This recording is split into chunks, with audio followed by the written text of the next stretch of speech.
Hi besties, hi bunnies. Coffee's cold, truce brewing, let's hit the road. Just Machado wheel in hand, time to unfold. Early light breaks, coffee chilling in my grip. Hi besties, hi bunnies, join the trip. Cruising mass highway, spilling secrets for hours. 1 to 3 deep, no holds barred, owning our power. Squad's got my back, riding waves through the storm. Besties and bunnies, keeping it warm. Got that wild spark, singing random and free. Keeping the vibe alive, just you and me. Trolls creeping in, haters twisting the feet.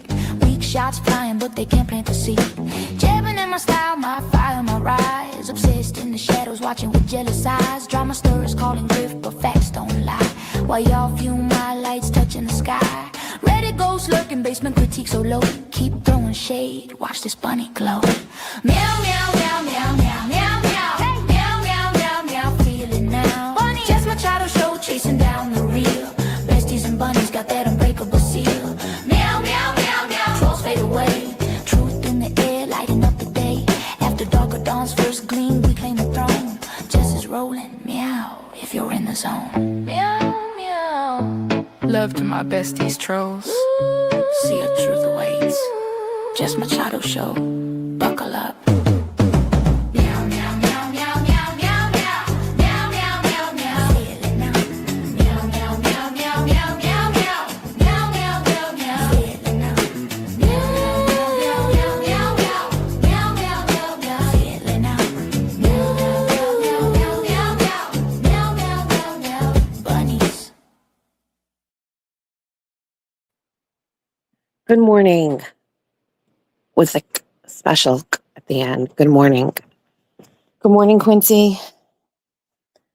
Please jump on. Of course, go right ahead. Good morning, Quincy. How are you?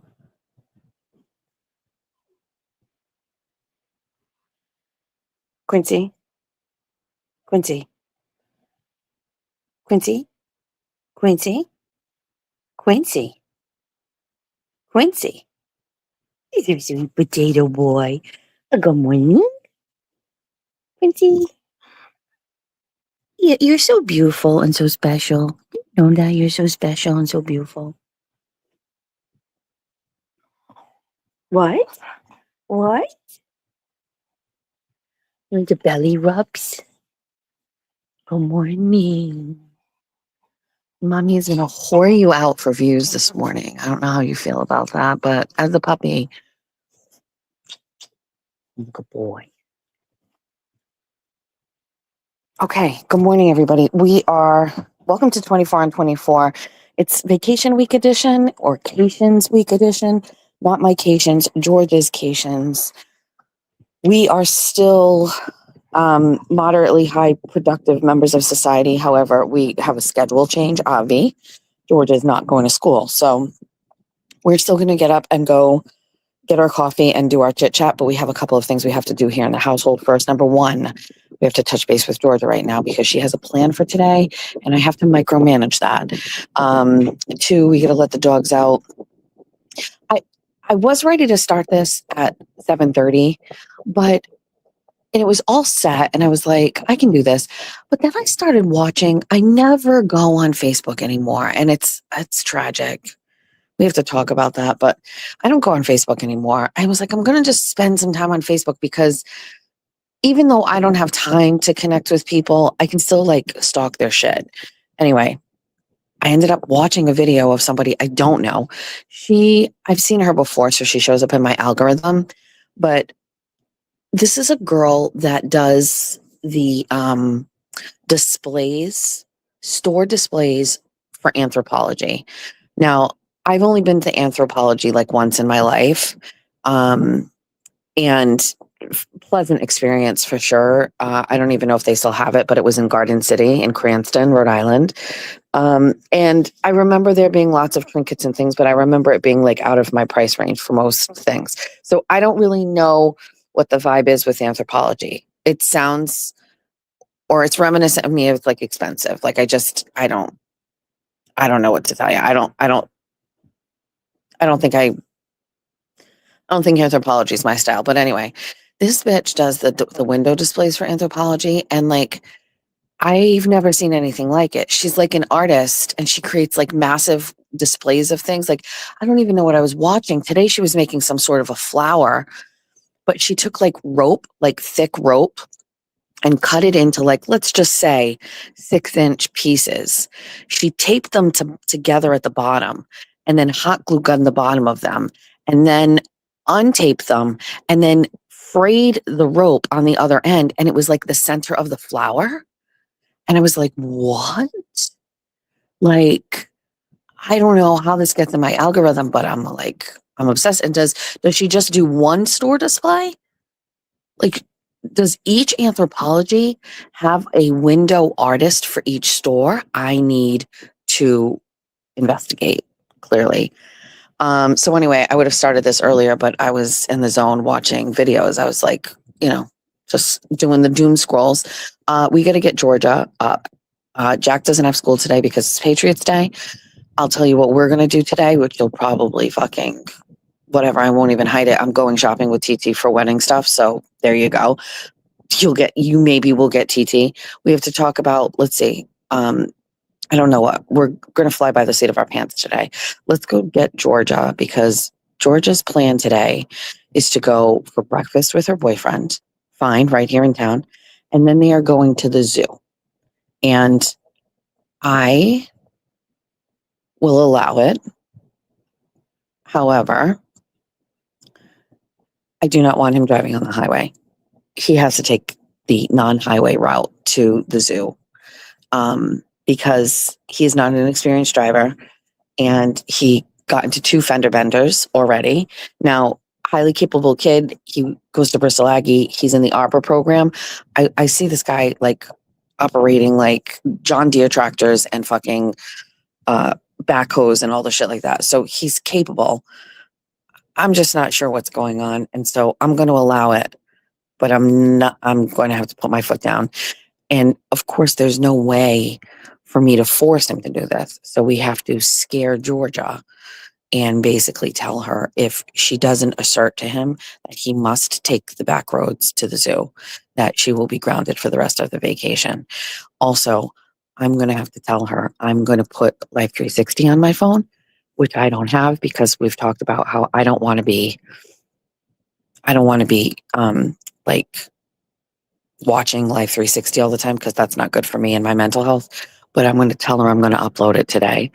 And I probably will just so that I can monitor her. So we have to basically tighten the parameters to make her understand, like, you can go here, you can do this, but there are going to be rules and they must be followed. No free reign, Georgia is exactly it. Thank you. So let's go have a conversation with her before we go get our coffee. We'll touch base with Sweetles, whose fucking alarms were going off this morning. I was like, dude, it's a holiday. Why do you have your alarms going off? Quincy, you're going to have to give me like five seconds. Reagan, good morning. What's up, Sweetles? Georgina? Hi. I need to touch base with you. So you're going for breakfast at 9:30 or 10? Okay, it's 8 o'clock. You're not even up yet. And then you're going to the zoo straight from there. Okay. So, and then you're coming home? Okay. And Angela was going to take the back roads. Do you know how to put like the back roads option on maps? Are you sure? I'm not kidding, Georgia. Hold on a second.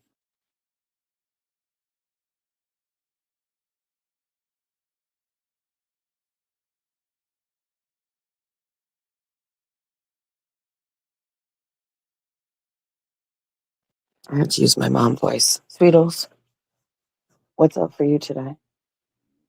Are you working? What time? Okay. What are you doing during the day? Before work. Work is okay. Staying home. All right. There's plenty of leftovers and stuff downstairs. I also went grocery shopping. Goodbye. I want to do my show. Love you. Reagan, you ready to go outside and go pee-pees? Good boy. Let's go.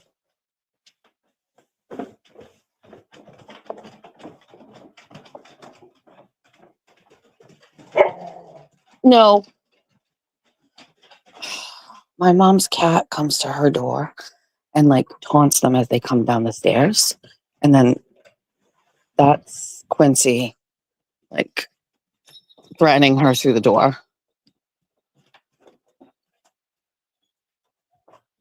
All right. Go ahead, enjoy it. Oh, let's do a sun salutation first. Wow. Also, why the fuck is it cold outside? Hold on.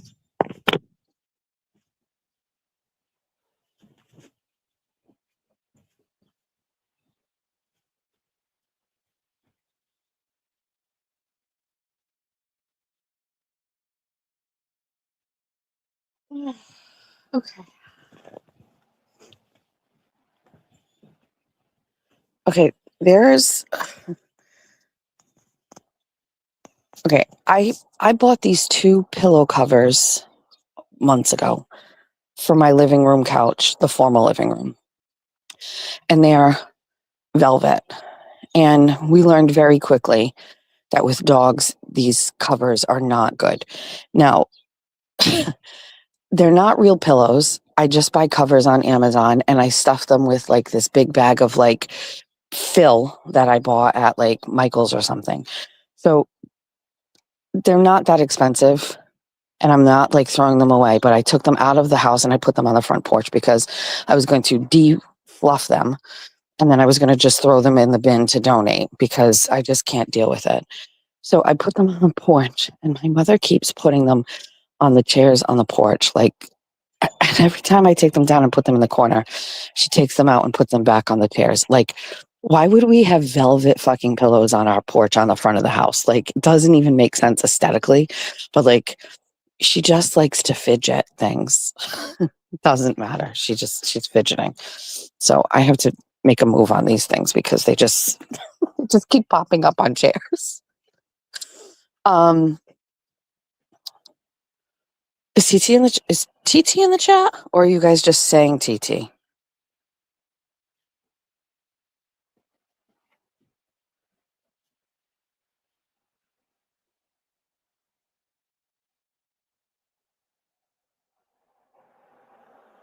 Oh, TT's in the chat. She went to go get ready. Oh God. See that right there? She went to go get ready for what? We're going to the mall.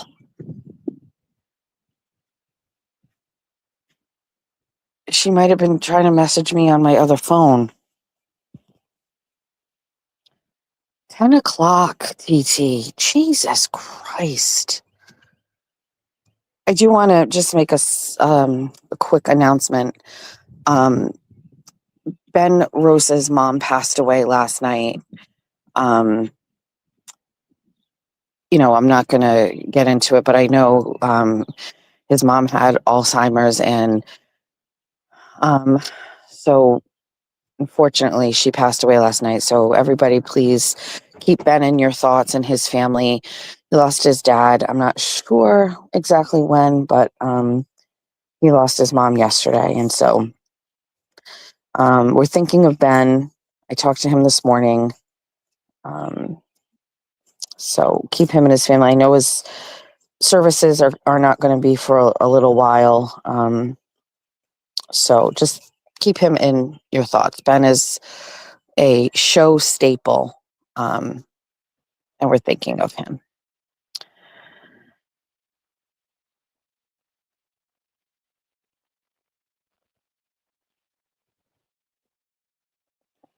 Chat is great. All right, let's get the dogs inside. Come on, let's go. Head in. We'll be back so they can come back outside. Come on, let's go. Good boy. Reagan, you're such a good listener. Your brother, not so much. Quincy, you're so great. Quincy. This fucking dog. He is just. Oh, sorry. He's doing his business, and I just. Way to go, champ. All right. Thank you. Sorry to disturb. All right.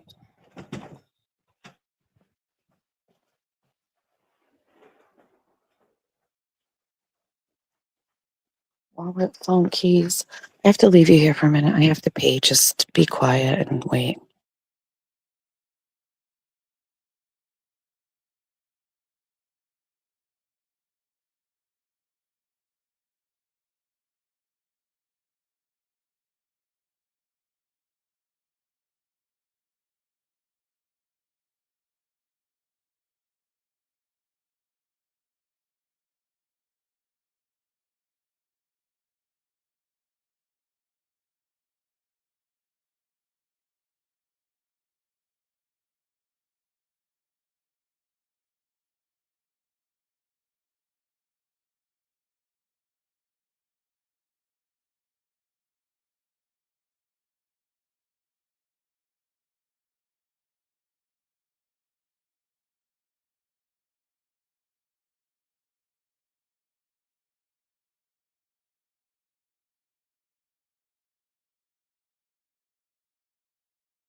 You guys can't hear me. How about that? Love that.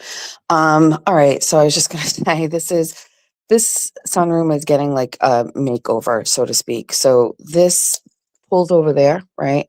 And then over that way even further is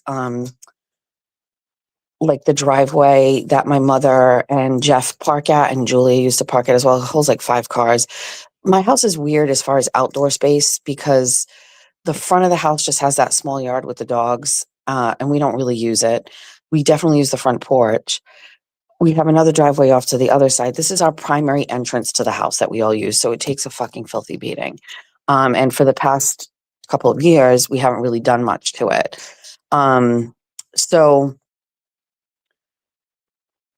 and it's also like a catch-all for things, right? Like now, so this thing right here becomes like very important in the summer because we put all of our sunscreen, our towels, or whatever. So we have to clean these out or whatever. This rug is 10 years old. So I think we need to replace it because it's really just beyond. In the summer, sometimes we put a rug in the middle, but we're going to just, this is cheap industrial carpet. So we're going to fix this. This is the problem, this couch situation. This is the problem. Okay. And I'm sharing this with you because I don't know, I'm very vulnerable here, but I bought this couch when we moved here. It is an extremely interesting, odd piece of furniture. I don't know how to explain it. It's wood. Oh, what's that? Okay. It's wood, right? It also has like this kind of a base, which I absolutely love. These pillows used to look like that. This turned out to be, it's the bane of my existence. We can talk about it. It turned out to be like, it's Jeff's favorite fucking seat. He sits there to smoke his cigarettes because he's technically inside and not outside. The dogs sit on there with him. That thing is so dilapidated and broken, and I fucking hate it. There's no way of finding another one because I think it was like handmade. I don't know. It's like an 80s, 70 thing. And I keep telling Jeff it's time to get rid of it, and he will not let me. It used to have a back, a wooden back. That fell off. So now it's just the base, and it's like cover, like it's a Salvation Army special, and he won't let me fucking get rid of it. And I don't want it in there anymore. Also, it's huge. It's like, it took Jeff and my friend Jay Pimenta even to get it in there. He won't let me get rid of it. And I said, Jeff, I said, I know I can thrift a better sunroom set than this, like at this point. And he's like, no, it's comfortable. My dogs sit with me on it. I don't want to change it. I have plans for that sunroom that include plants. It gets hot in there. It gets hot in there. Concerned about it gets hot. So, like, honestly, these are the best times for this room because it's a sunroom, right? It's like it's hot as fuck in there. But at night in the summer, it's great. The plants love it in there. We're almost getting ready to move the plants in there. It's also like the base room for, like, in the summer, that's where we play the music out of because we have a speaker in there. We plug our phones in there to keep them out of the sun. Like, it's a very, very well used room, and it just needs a refresher. I don't know what else to say. He won't let me do it, and he's fighting me on it, like, in the worst way. And I'm like, we're going to be putting in a new rug. Let's just take it out. So I have to figure out an alternative that will make him feel better. And then, I don't know. Definitely what happens is because of the size of that thing, he sits on there and the dogs sit around him and then they put their faces on the windowsills. It's perfectly, the height is perfect. It's everything. Oh, the ceiling of that room is all glass. I'm sorry, I didn't show you. The ceiling of that room is also all glass. It's like slightly tinted. It makes no difference. That whole room is completely glass. There was a daybed that I found used on Facebook Marketplace. It fit the bill. And it ended up getting sold. So it's like one of those things I have to be on the hunt for. So it can't be a piece of, it can't be a couch. It can't even be like patio set because the dogs need to be able to reach the window and look outside while Jeffrey is sitting in there and playing music. And now it's Guitar Central in there. So we have to deal with that situation. Essentially, the room is never going to be mine. Never going to be mine. Now, keep in mind, Jeffrey has an office in the basement. Jeffrey has an office, which also is completely his. Whatever. I was off my phone for the better part of the weekend. All of Saturday and only Sunday afternoon and night did I get on my phone, like on X and stuff like that, because we were doing like mega cleaning, spring cleaning, clean outs or whatever. Let me fill you in. But let's go to society. We're going to do something a little crazy here. I'm not sure how it's going to go. But I'm going to ask if society has my beverage decaf. Now, I think we figured out. Now, I canceled my appointment for today. I'm sure nobody will find that shocking. I have stuff, and today's the only day TT has off.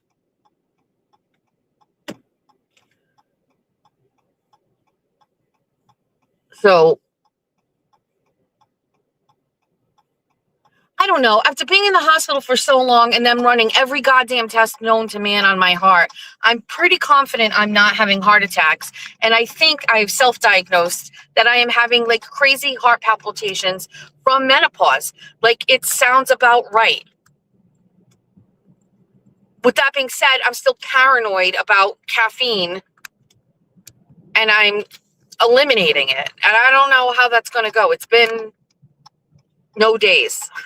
I had society Saturday morning. I don't know. Let's just see. Will it make a difference?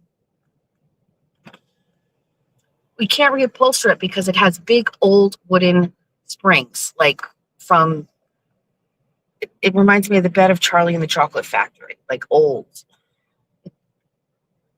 Hold on. I don't have anything when I get, when I have caffeine. I don't get hot. My heart doesn't race. Hi. Can I ask a question? Are any of the specialty lattes, can you make them decaf? Yeah. Okay. Hi, Derek. Hi. Can I do a large white chocolate pistachio decaf made with whole milk? You want a decaf? I know, Derek. Please. I know. First you switch over to straws, and now you want a decaf? Straws and decaf. I understand. It's confusing for you. I know. All right. Sorry. That's all. Okay, got that. Thank you. Poor Derek doesn't know what to do with himself. He's like, bitch, what? Bitch, what do you mean?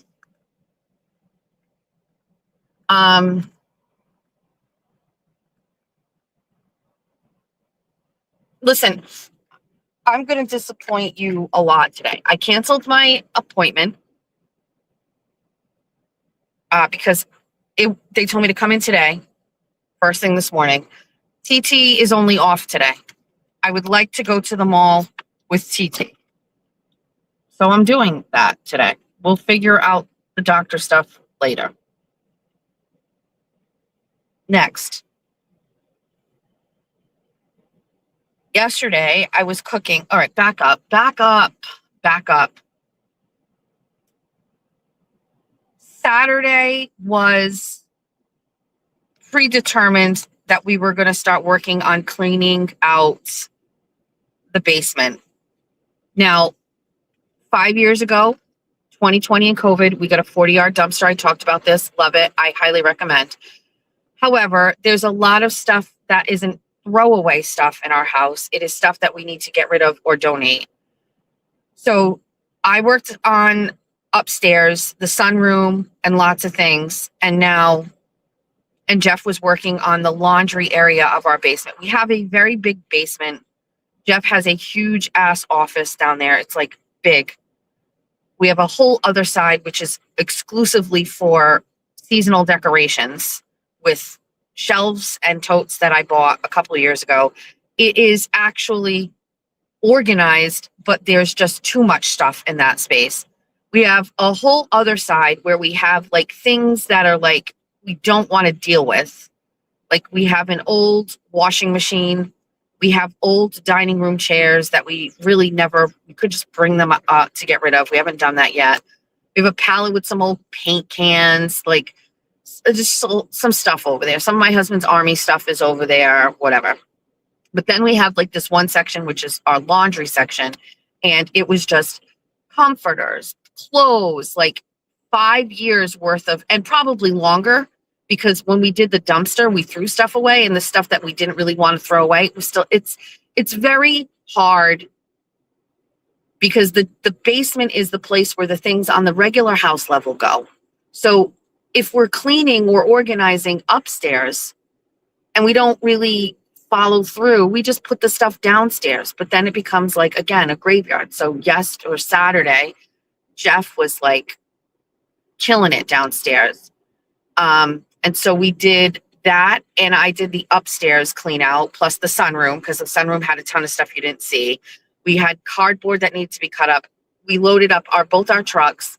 We went to Savers to drop stuff off. Jeff was worried. Jeff was like, are they going to take all this stuff? I said, yes, like they will pretty much take anything. I did worry if they thought that we knew each other, like we couldn't bring like 2 trucks worth of stuff. But we had like comforters, like blankets, like throw pillows, a lot of Jeff's clothes, a lot of kids' clothes, like stuff that is great.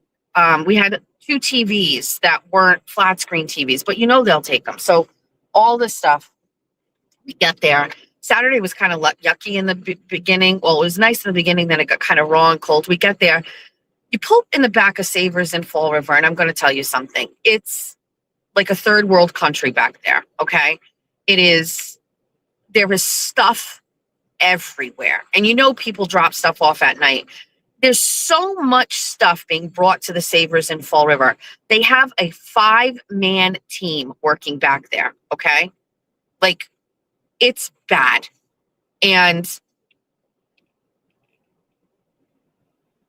it's like, I don't know. It's just, and I don't know the business of Savers. I don't know how it works. I don't know if what they get, who sorts it, how does it get disinfected, where does it all go, who makes the decision? I have no idea. Quite frankly, I'd rather not know. Before you ask, yes, it's perfect. Like it's coffee in this. Yes. They're lighter. Um, Wow, it does look different. Yeah, we'll try it. It's just our decaf Yeah. coffee, but ground, like it's tampered down into Oh, like a pot. yeah. Okay. So it's a lot more like water. Think I'm gonna like it? I don't know, we'll see. I'll take a Save straw it. just in Save case. straw. Yeah. I mean, if you see me back in 5 minutes, I'm just gonna get a new one. Bye, Derek. Cat says hi. So he's basically prepping me and saying our decaf shots of espresso are like water. Love this for me.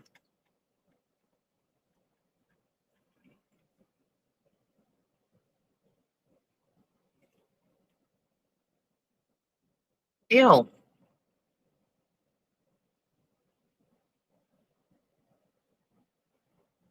Okay, well, we're never doing that again. That doesn't even taste like coffee. Wait. Oh no. Do I go back and get another one?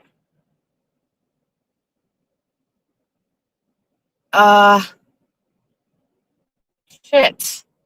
Fuck it, we're going to get another one. Absolutely not. God damn it. It's I'm not starting my day off like that. Nope. We'll just buy another one. Jessica Walsh says construction guys over here. Want to get over here. They got trucks and Carhartt on.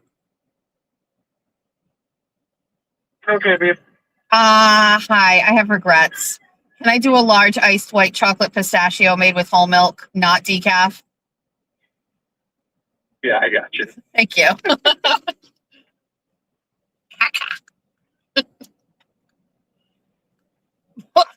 We're just fuck it. I don't know, man. That does not taste good at all. That tastes like a coffee flavor. Listen, Miss Walsh, I don't do that kind of recon. I'm just letting you know there's 2 decent looking construction guys here that would be right up your alley. And they're standing over here shooting the shit on their trucks. I thought of you. Dude, can you throw it away for me? I'll see you. No, I'll pay for another one. Are you sure? Thanks, Derek. Derek cooking a girl up. So anyway, Savers is just bad, guys. Take my word for it. Like, there's like animals just waiting around for everybody to leave, and they're just gonna I don't know. It's like nothing I've ever really seen. It doesn't stop me from going there. Whatever. But the guys there are so nice. And there's a guy that runs the not backhoe, but not a backhoe. What's the word? Like one of those small little things that lift pallets. I got my thoughts about this guy. He looks too, not decent, but there's something about him that doesn't fit, that he's there kind of running the show in the back. And I feel like he's got some sort of like underground, gambling situation going. Yeah, forklift. He's something. I'm going to investigate this guy. He reminds me, he seems far too capable, well-dressed to be, not well-dressed, but my radar is up on him is essentially what I'm saying. It doesn't seem like he fits there. I think people are doing deals there, and that makes more sense. Like, you want to come talk to me, you want me to be your fucking Your plug. Thank God. I tried. It's just not hitting. It's just the way it's too watery. Yeah. I don't know. I get one coffee a day. I don't want it to not be good. Yeah. Thank you. The bunnies all say hi. The chat says thank you. Goodbye. Goodbye. God, all is right in the world.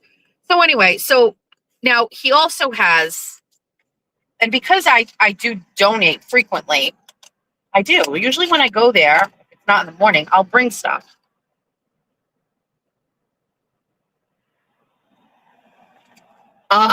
Yes.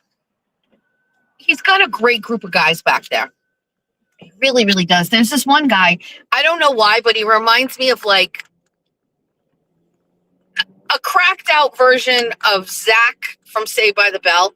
He's not cracked out. I'm just saying he's very skinny. He's kind of like skittish, like, and he's so nice. He's always high energy. He always looks like he's dressed like from an 80s TV show. Like he probably shops there. I fucking love this guy. So I drop my stuff off there and Jeff's behind me and Jeff is like nervously texting me like, are they going to take my shit too? We can't talk to each other because if we talk to each other, they'll know we're from the same house and blah, blah. I'm like, just fuck. It's okay, dude. It's okay. You're going to be fine. Sure enough, they take my whole car full of like stuff. And I had like so much stuff in there. I had like an old footrest, everything. They took all of the stuff that Jeff had. It's cold. It's gross. I said to the guy, I was like, you guys are busy. He's like, oh, it's nonstop today. Like everybody's just doing spring cleaning, I guess. And I was like, you guys are like, great. Thank you. So we leave in separate cars and I make a decision and I'm talking about it after the fact and I'm not doing it for clout. I'm just telling you, it's about my day. I make a decision that I'm going to go to McDonald's and I'm going to get like a dozen cheeseburgers for these guys. Nobody's making like a ton of money working at Savers, okay? And these guys are working outside, taking in people's trash. And they were also nice and they took all our shit. And I was appreciative of that.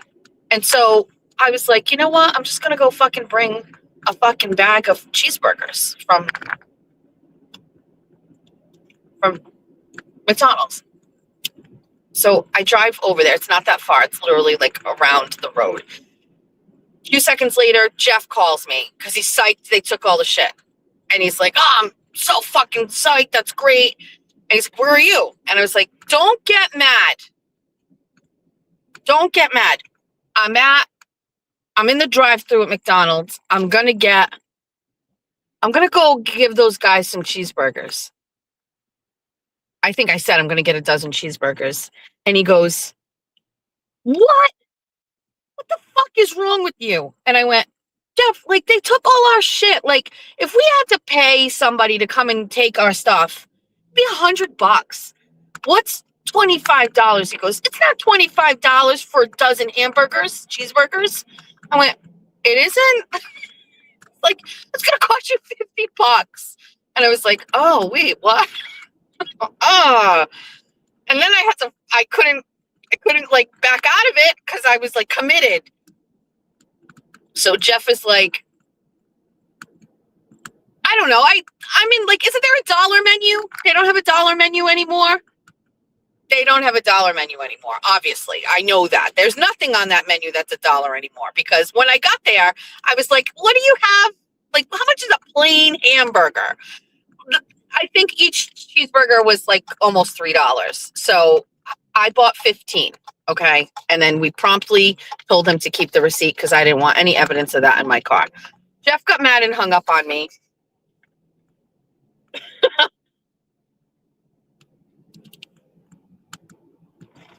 Oh, thank God. And so I went back and I went through the line and I rolled down the window and the Saved by the Bell guy comes over. He goes, hey, ma'am, weren't you just here? And I was like, yeah, listen, I was like, thank you guys. I was like, here, these are for you. I kid you not. Like, I was like, I just got you guys like 15 cheeseburgers, split them up amongst yourselves. These people all came over to the car. One guy jumped over the bins that they put the stuff in. He like jumped over it. It was right at my car. And he's like, oh, what? And I was like, it was just, they were so grateful, as I was so grateful for them. And the guy was like, you didn't have to do this. And I was like, listen, you guys took my stuff. That cleaned out my basement. That makes me happy. It's better for my life. Like, I was just very appreciative of it. Whatever. Like, I'm telling you after the fact, nobody fucking LTL me on this. I'm not telling you all because I want people to know I'm a nice bitch. I'm telling you just because it's part of my day. I wouldn't leave it out. So then the guy goes, here. And every time you drop something off, they give you a 20% off coupon to use. He handed me a whole book of them, like 50 of them. And I said, no, I can't take this. And he goes, yes. And he threw it on my seat. And he's like, thank you so much. And literally, as I drove away, every single one of them, except the one on the forklift, was eating the cheeseburgers I brought. Another sign that there's something going on with that guy. That guy is a bookie. I'm convinced. That guy takes big bets. Something's going on. He didn't even get up off the forklift for the cheeseburger. Something's going on with that guy. Yes, I took them. I have them right here inside my console.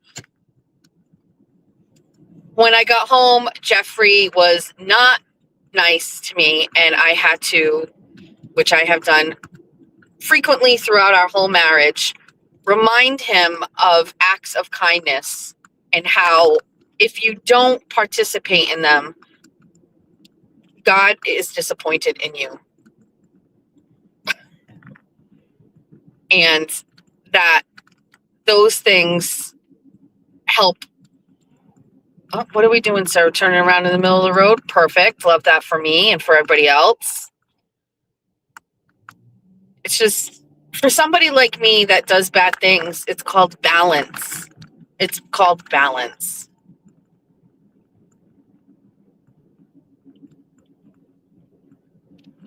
I don't know. It just felt like the right thing. And whatever. Anyway, Jeff got over that.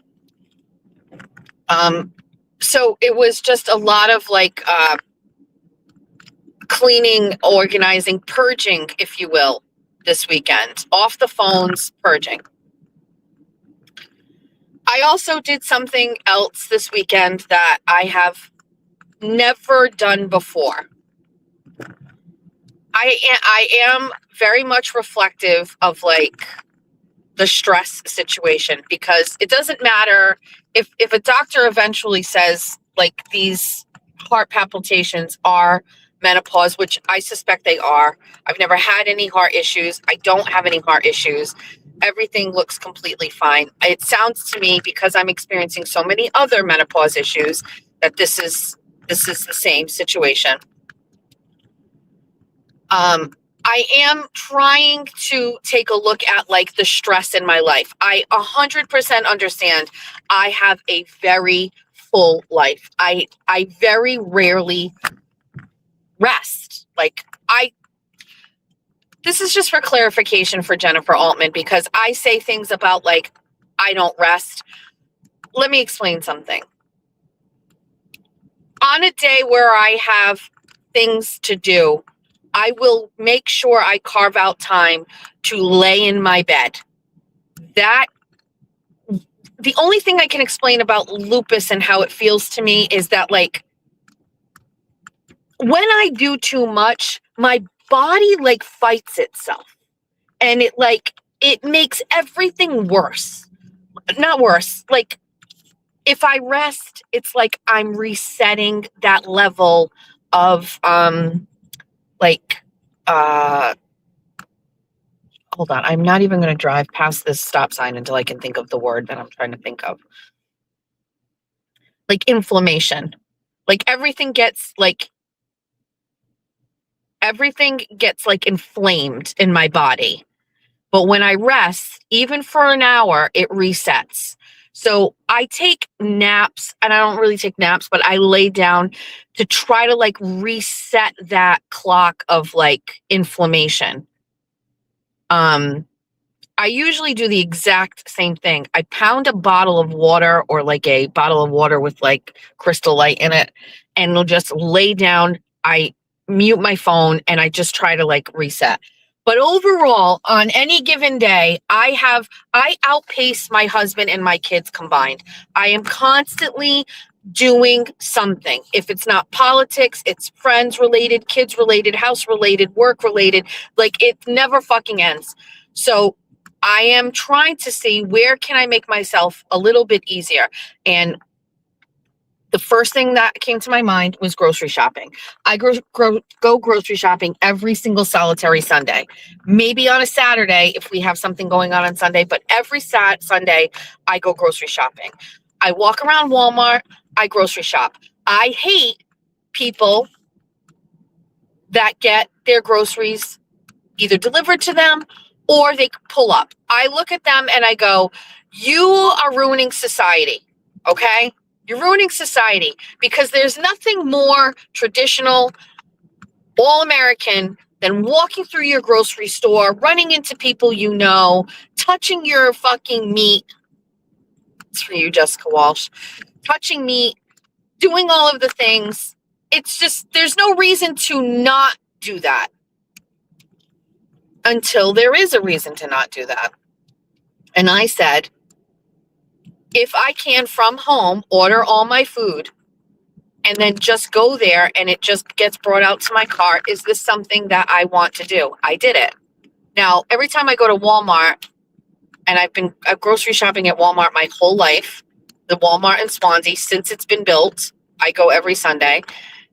Recently, over the past several years, you type your phone number into the screen. I check out myself, especially, but like even then they would give you your phone number to put on the little screen. They know everything I order.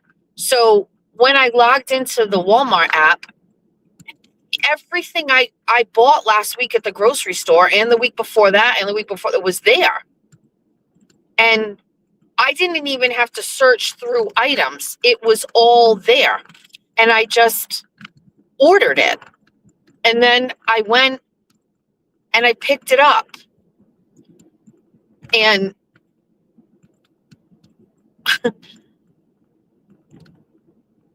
I don't know how I feel about it. I felt like this was great. It saved me a ton of time. Oh, these people just got a 40-yard dumpster on their driveway. That's it. Yup. I don't know how I felt. I felt guilty.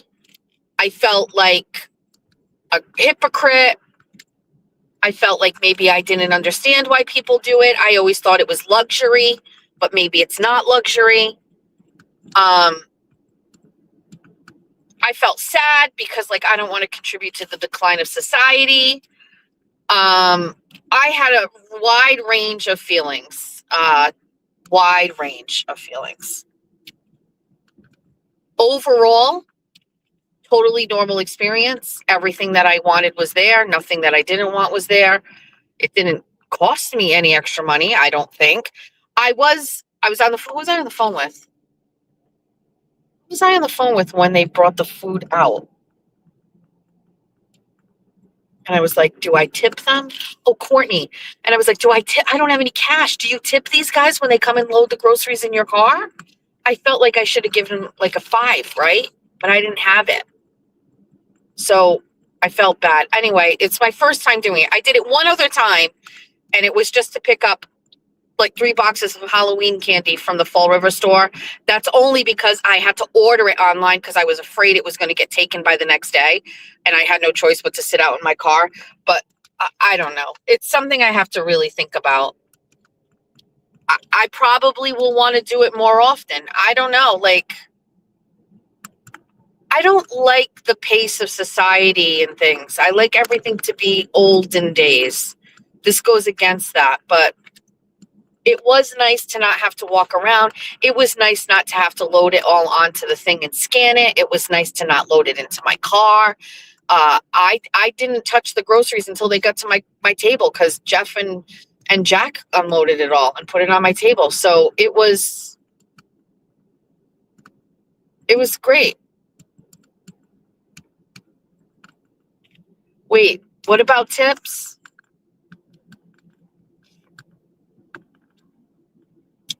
Bogus, they don't let you tip them. They get in trouble. I wrote an email to Stop and Shop once expressing it says they don't let them they can't take tips? Huh.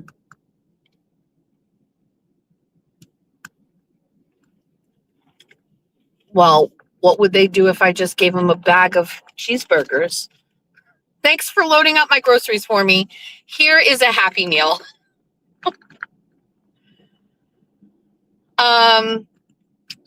Now, I will say the only side thing to that is I got the lettuce was not good lettuce. I just saw somebody said something to produce. I still maintain that Market Basket's produce is unmatched, but anyway, think about Market Basket. It's old school. It looks old school. They don't have this thing. And what do I hate when I'm at Walmart? I hate that there's more employees with these carts filling orders than me. Add to that the Haitian door dashers, and I'm the minority in there. Like a regular lady just, going through the aisles looking to connect with someone and say, hi, how's life been? You know what I mean? Nobody's doing that there. There's nobody like that. It's employees with these carts filling bags and the Haitian door dashers.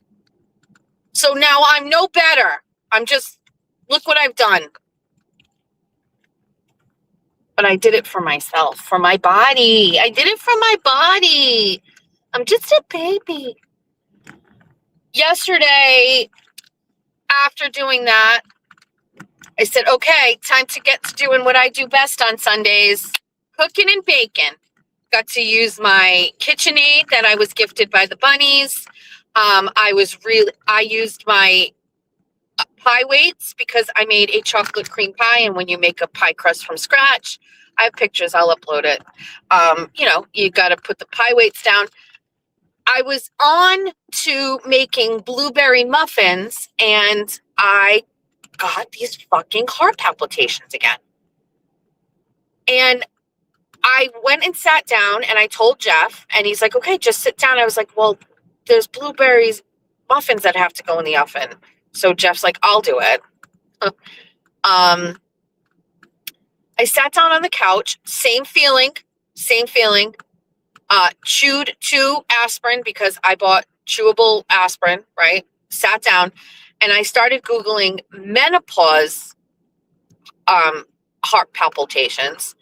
And it's a real thing. It's legit. And then I started doing, what is it? 4 square fucking breathing. Breathe in for 4 seconds, breathe out for 4 seconds. Same thing happened when I was at the hospital. I got drowsy. I just sat there and closed my eyes, and Jeff had to hold down the kitchen for like an hour. I just rested. I fell asleep. I woke up and I felt fine. Box breathing. Yeah. I've been making Jiffy, the blue box Jiffy blueberry muffins for forever. And Jeff undercooked them. Turns out that's the way to do it. It's better. Don't follow directions. Just cook them for 9 minutes or 7 minutes or whatever. Anyway, they came out better. My glucose was checked. My sugar is surprisingly, I texted TT. I was like, my sugar is great. And she's like, son of a bitch. Every single test they did, my thyroid, they did like a crazy blood panel.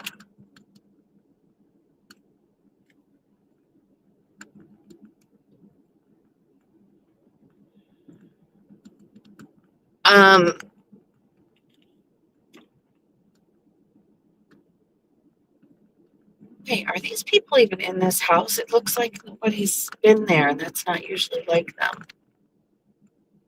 See something, say something. Oh no! Dude, tis the fucking season. I just saw a small bird chasing a black bird who clearly got into the nest and was trying to steal babies. And these mamas, they try to defend their nests and they chase them. I'm not reading the chat about heart palpitations. I won't even talk about it anymore.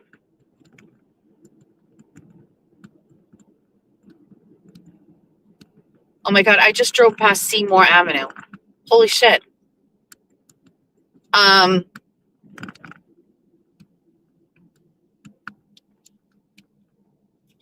right, so I resumed my cooking. Georgia went to dinner on Friday. Remember I said she went to dinner? She brought back, she had Portuguese steak. If you don't know what Portuguese steak is, it's like a steak with like French fries or sometimes thin sliced potato fries with like a red pepper and egg. And it's got like this sauce, not a Mozambique sauce, but whatever. Anyway, Georgia brought her leftovers home. She didn't want them. I made a pizza crust from scratch, and then I made a sauce. There is a really great pizza sauce. I make pizza, like homemade pizza a lot. Don Pepitos. It comes in a can. Don Pepitos is the best.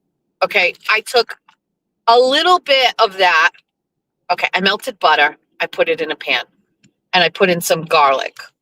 Like I have not crushed garlic. Yeah, crushed garlic, diced garlic.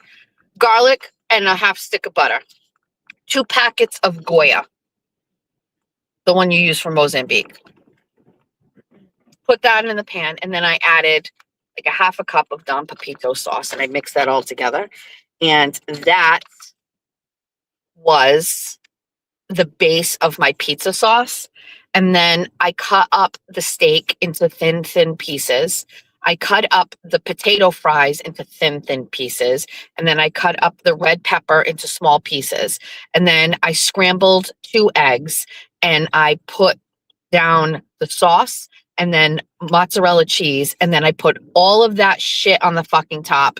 And I made a Portuguese steak pizza from Yowzer. And it was delicious. It was so good.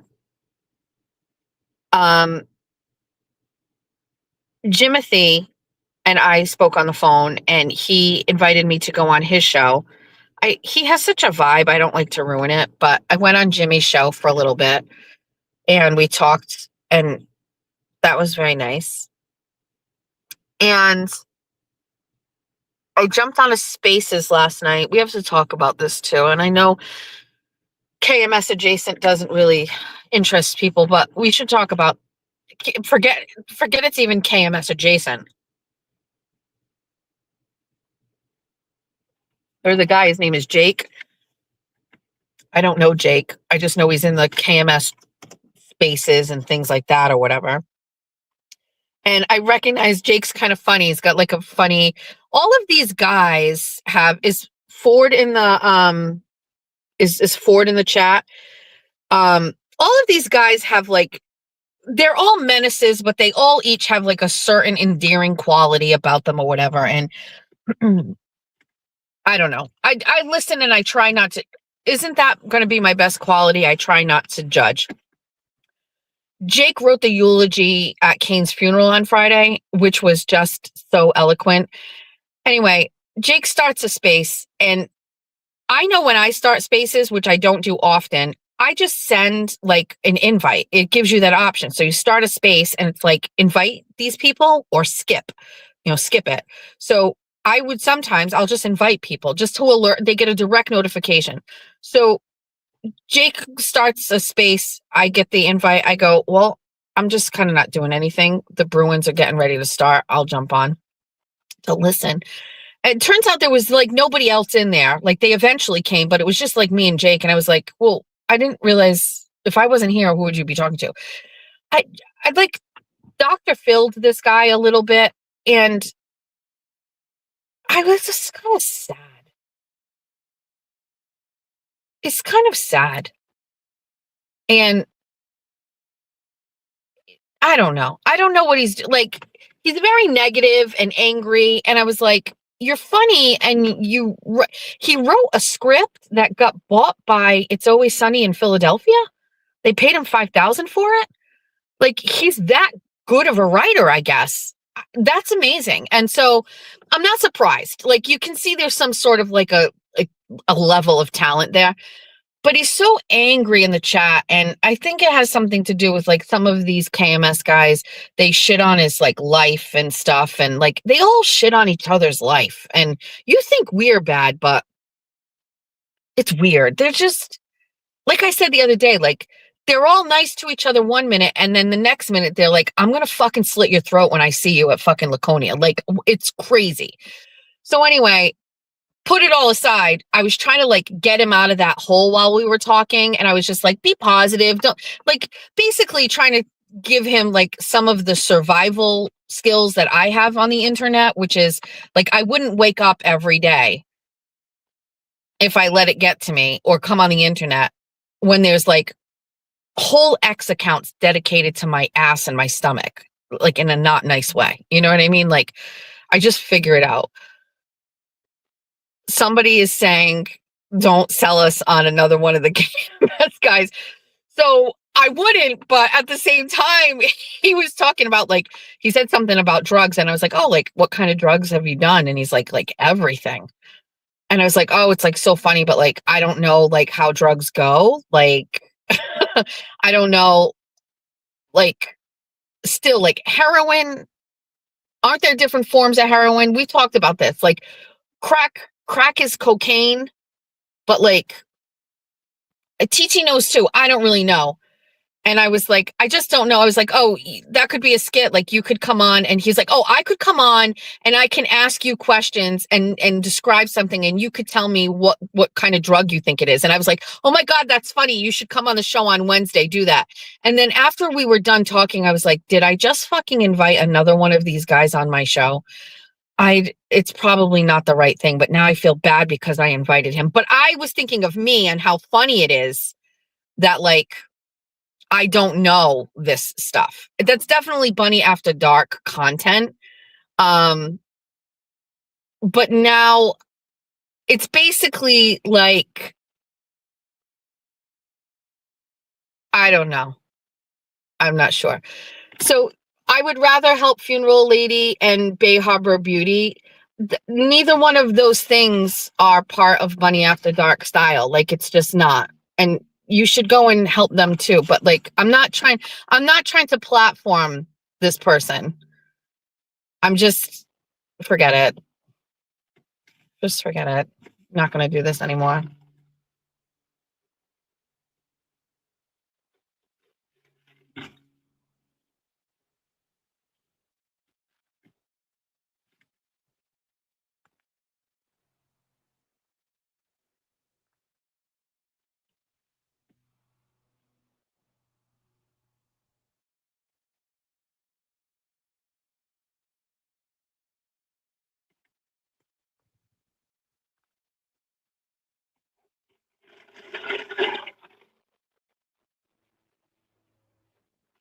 Like crack for dummies. Yeah. Just likes to help the poor.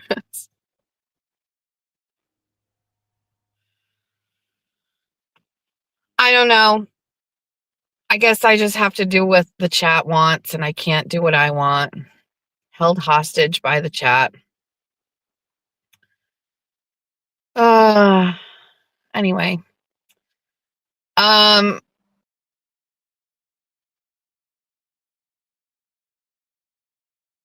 Isn't it crazy? I never read the chat. I just read the chat and now I'm just like not in a good mood. I have to figure out how to overcome that feeling when I see something like that.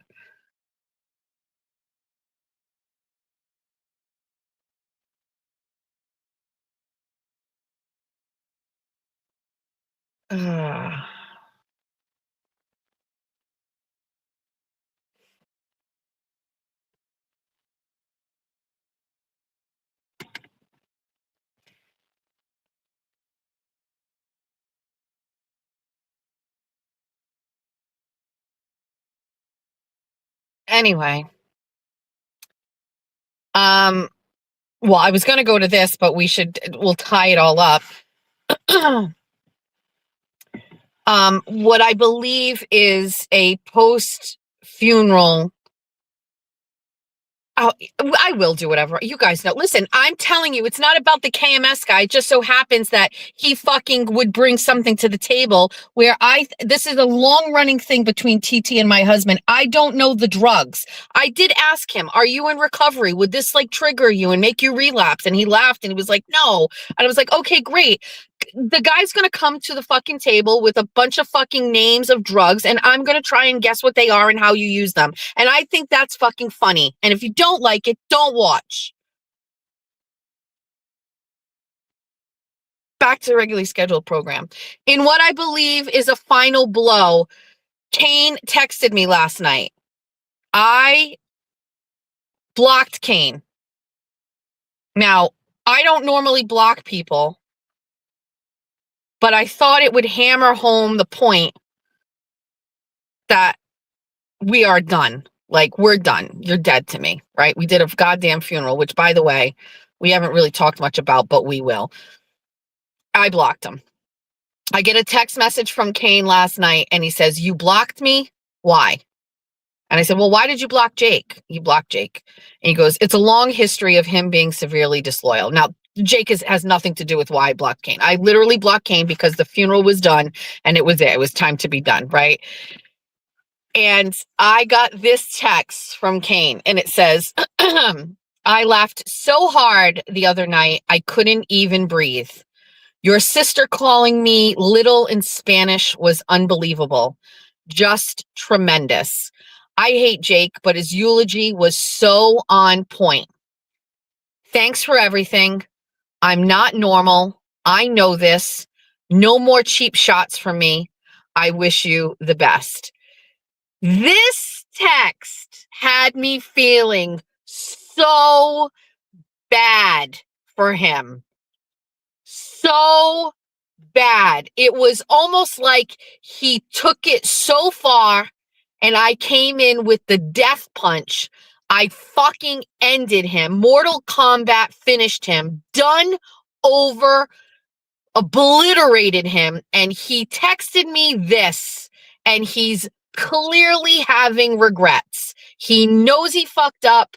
He knows he shouldn't have gone where he went. He understands the scope of what he did, and he is literally having the worst regrets of his life, and texts me this. Thanks for everything. I'm not normal. I know this. No more cheap shots for me. I wish you the best. I almost felt bad because it sounds to me like he didn't even realize how this was going to go. I knew how it was going to go. I knew how it was going to go. You all pretty much knew how it was going to go. But he did not understand what was going to happen.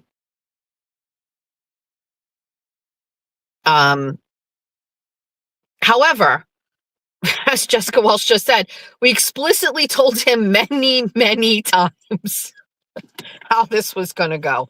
He doubled down on it. He doubled down on it, and he thought it was funny. And it's not a bit. It's not a skit. It's not, this is real life.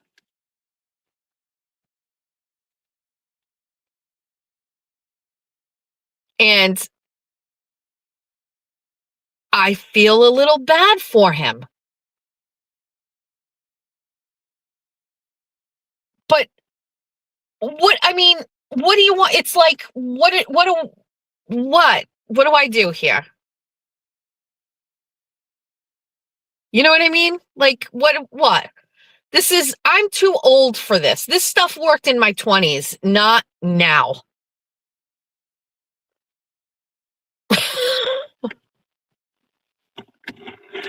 I wish you the best of luck. He says, I wish you the best. I wish you the best as well. Like, you're good.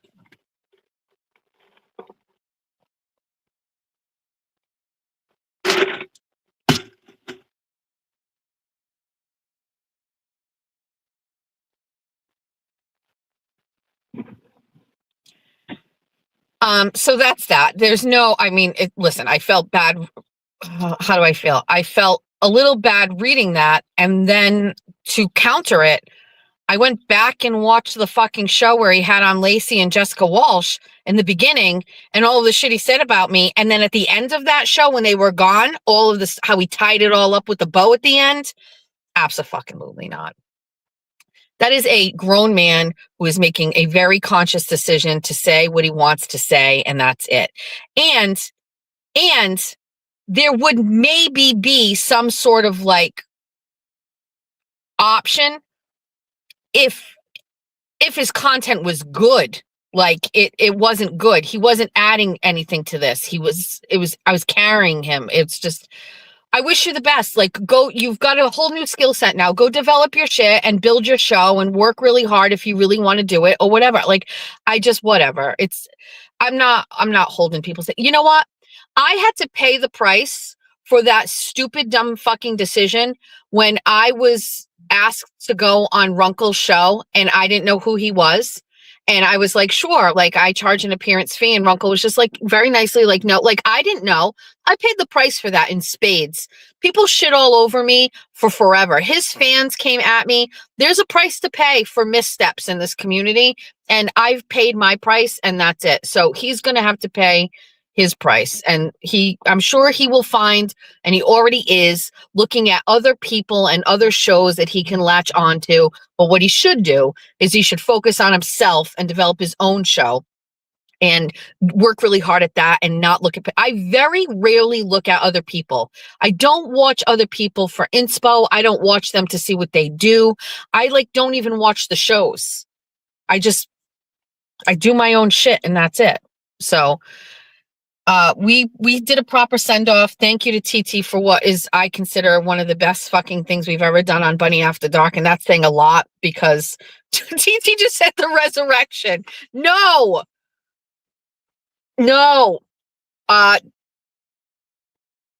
Jake last night on his space said TT was a combination of something and Jackie Kennedy. And I said, I can't wait to tell TT that because she fucking loves that bitch. She's got a doll. TT brought it. What's funny is all I did was say, TT, I'm going to need you to come to a funeral for Kane on the show. And she was like, okay. We were supposed to do like a pre-show, like touch base. We never even did that. The first time I saw TT was literally when she came to the backstage and she brought like, first of all, I know my sister. All of that stuff she didn't have to outsource it. She had all that shit in her house. She had the wooden crucifix, the rosary beads, the babushka, the gold, all the pearls from when she was selling paparazzi jewelry, the lipstick, everything. She had it all right there. And she brought it. And she was the perfect quintessential Portuguese grieving Maria. And it was perfect. It was so funny. It was so funny. Jake named his space the lesser twin about me. He said TT is far superior.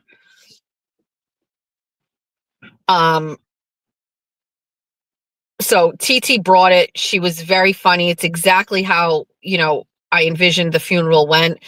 I thought it was perfect. It couldn't have been any better. It was great. And also, nothing for nothing, the callers. How the callers stayed in character for the most of the time was just fucking Pat Ford calling in like, I don't even think it was in character, but like on script, rest in shit. I mean, it's just fucking the whole thing. Jake was a little off-putting. He called in and he originally told me he didn't want to read the eulogy. He wanted me to do it. And so I gave him credit to it, but I think he wanted me to acknowledge to the chat, this is the person who wrote the eulogy. I wasn't sure. I kind of misread that and I didn't say it, but that is the person that did it. I mean, the caller that said to spit, we had the Italian woman call in. I mean, it was wonderful. I loved every second of it. It was perfect. It was really, really great. So anyway, Bunny After Dark on Fridays is a vibe. That being said, bad news. Wednesday, we have to do Bunny After Dark this week. Why do you keep asking me what I said about Valerie? Why are you trying to provoke me into it? I'm not answering you. What did I say about Valerie? Go ask fucking Valerie. I don't know Valerie. I wasn't being mean to Valerie. Fuck off. I listen to Valerie on Spaces. I don't know Valerie. I have her blocked or I don't go to her shit. I don't know. I thought Valerie was black. She sounds black. Why would she be pissed off about that? That's super racist if she's mad about that. I thought she was black. What's wrong with that? We were having a conversation about race or something on Jimmy's show, or we were talking about it's too heavy for 24 on 24. There's some lady, Val, who I don't even think likes me anyway, but I wasn't being disrespectful. Don't bait me in here. Am I wrong? Is that not the person who I thought that I said nothing wrong. I said nothing mean. The fuck out of here. I never even said a bad word about that girl, ever. Never said a bad word. I've never typed anything about her or anything. She happens to sometimes, occasionally, be in a chat, and I thought that she was African American. That's not an insult. I'm going to tell you something. That sounds like you're racist if it's upsetting you. So I just don't need any drama with her. I don't know. Like it was a very innocent statement. I don't know what anybody's talking about. I saw you write that comment 3 times in here. You got it? There you go. Get it? Clip it? Fucking weirdos. What did I say about Val? You know what the fuck I said about Val? I said I thought she was black. That's not a fucking insult.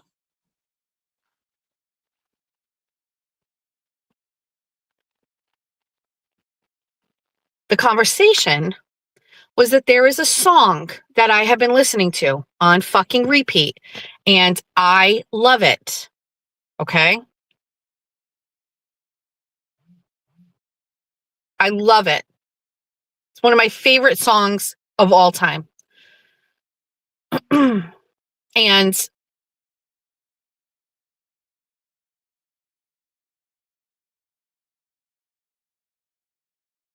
hold on.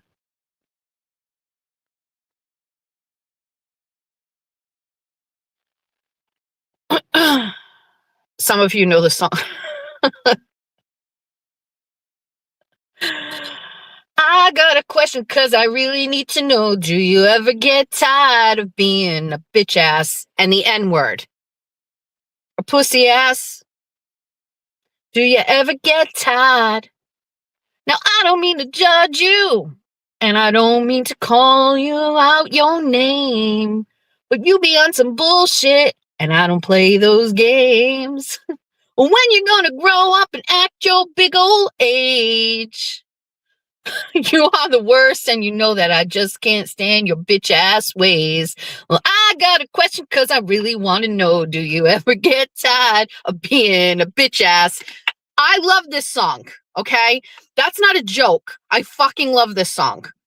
It is a fucking vibe. When you're dealing with fucking weirdos on the internet every day, nothing fucking hits than this fucking song, okay, by King Wallonius, where he's like, do you ever get tired of being a bitch ass N-word? Do you ever get tired? Are you still a bitch or tired of being a bitch? Whoa, bitch, do you get tired? Do you get tired of being a pussy asshole? I need to know. Whoa. Like, fuck, inject this into my veins. We'll talk about that on Wednesday when it comes to drugs. But, like, I fucking love the song. I wanted to share this song on my Twitter account. Sometimes, like, I'm not subtle. And I don't ever need to do those nobody's ever going to catch me putting up a post on fucking Facebook or X where it's just like, sometimes there's be men in your life that like say, you're never going to catch like me posting something vague. I am straight up going to tell you, Jeff pissed me the fuck off today. Okay. There's also some people that'll post songs and they like their songs are like their way of like throwing shade or whatever. Case in point, Meredith and every fucking Taylor Swift song that she has now ruined for all of us Swifties. I'm not like that at all.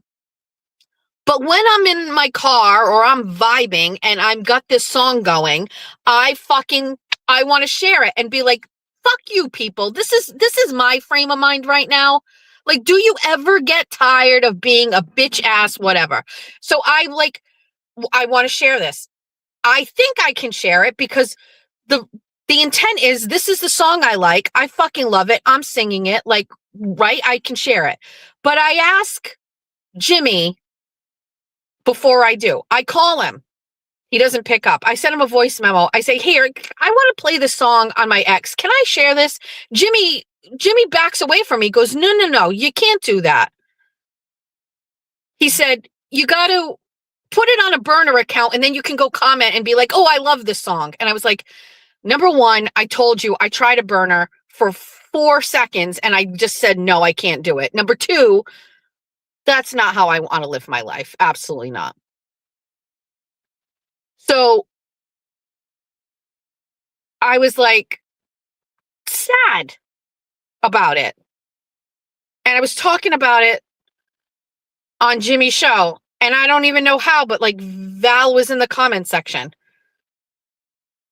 And I think I don't even remember, but I said something. It was like, I thought she was black. Like, is she not black? I didn't know. I don't know. That's not an insult. If you're getting upset about that, you're racist. Jeffrey tells me all the time that when he first met me, I had the ass of a black woman, which he loves. And that's not an insult. Like, weird. We don't hate black people. Anyway, King Melonius has such a great song called Do You Ever Get Tired? And it is a vibe. Someone is always offended. You're right, Nanny Go. It's true. It's true. Chat is so rude this morning. I think so too. I think so. I can, it must be because I can only see like a comment at a time, like 1.5 comments, and like every other one is mean. Why did I think she's black? Because no, her voice sounded black. That's why.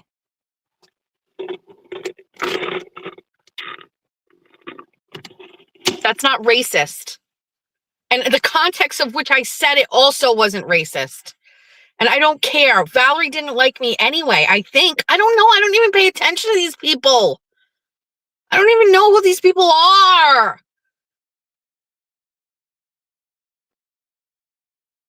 Jesus. People need to just relax. Everybody woke up with the violence today. I don't know. Jimmy's in the chat.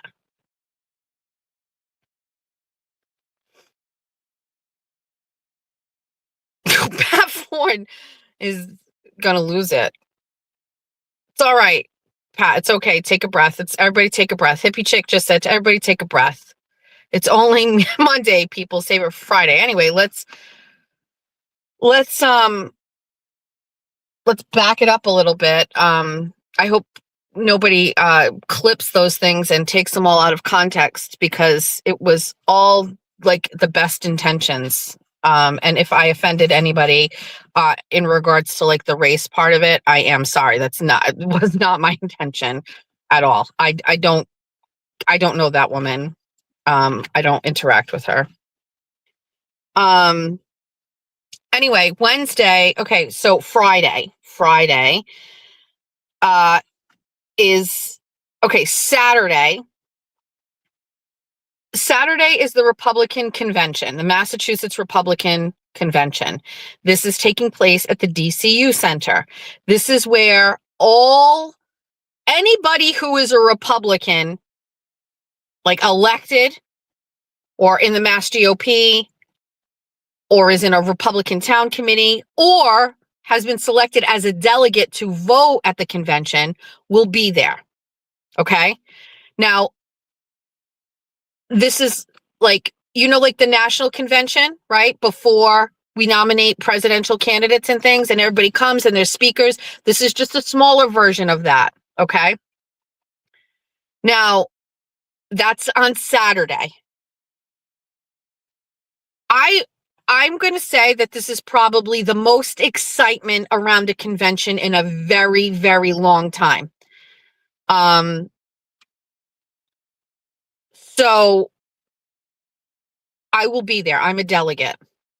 I also am part of we'll skip that. I'm a delegate. I will be there. A lot of my people from Somerset are going to be there. We're sending a whole delegation. Every community will be there. My state committee woman, Kayla Churchill, will be there. God help us. Looking like trash, I'm sure. And like her boyfriend, Mike O'Regan, also trash, gross. Just gross people, just gross human beings. So I'll have my guard up because they're trash. But anyway, for the most part, it should be a really great, fun experience.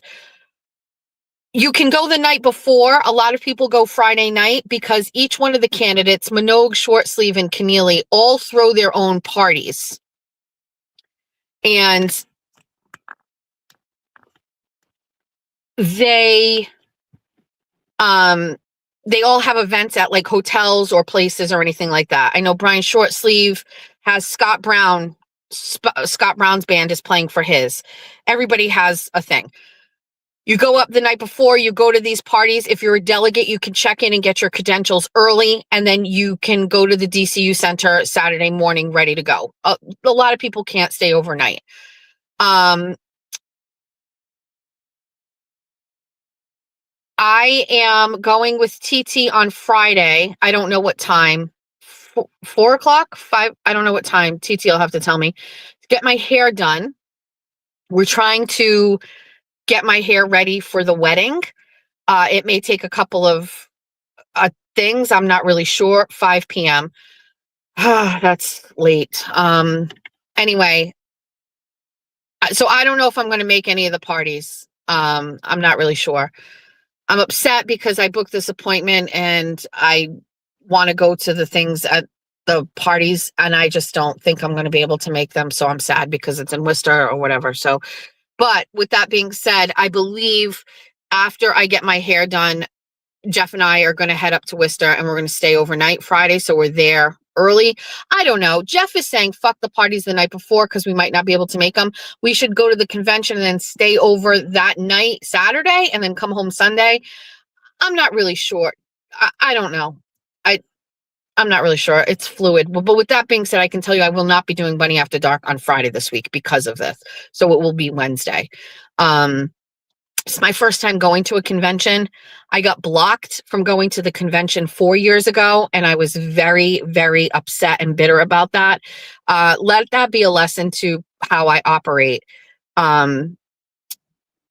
I was elected as a part of my Republican town committee 4 years ago on the ballot. Okay.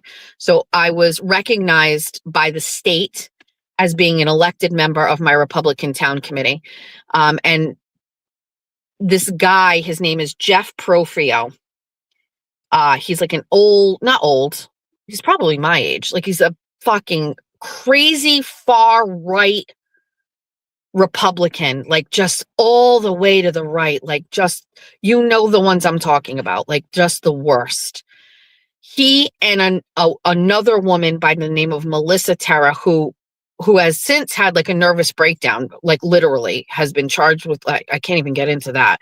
She used to be in our school committee and she had some sort of like a nervous break, but in the throes of that, the two of them boxed me out because we didn't fill out paperwork during COVID. They took over the committee. They hijacked it legally. They were able to do it because we didn't have our paper in, and they held secret meetings. They never let me and the other people who were elected on the ballot to go. When I found out about one of the meetings, I showed up. They yelled at me the whole time. Called me names and everything. Meanwhile, there was no like agenda. There was no helping. Like it was like It's the opposite of what our committee is, which is organized and light and helps candidates and has an agenda and goals and all of these things. This was just like, it's exactly what you would imagine it to be. Far right political ops in a dark room, like talking about fucking destroying other Republicans. That's exactly what it was. And they hated me and they wouldn't let me be a part of the committee, even though legally I was supposed to. I pushed that as far as I could, but at the time, the chairman of the party, his name was Jim Lyons, he basically had the ability to not do anything, and he chose not to. Jim Lyons doesn't like me. And so the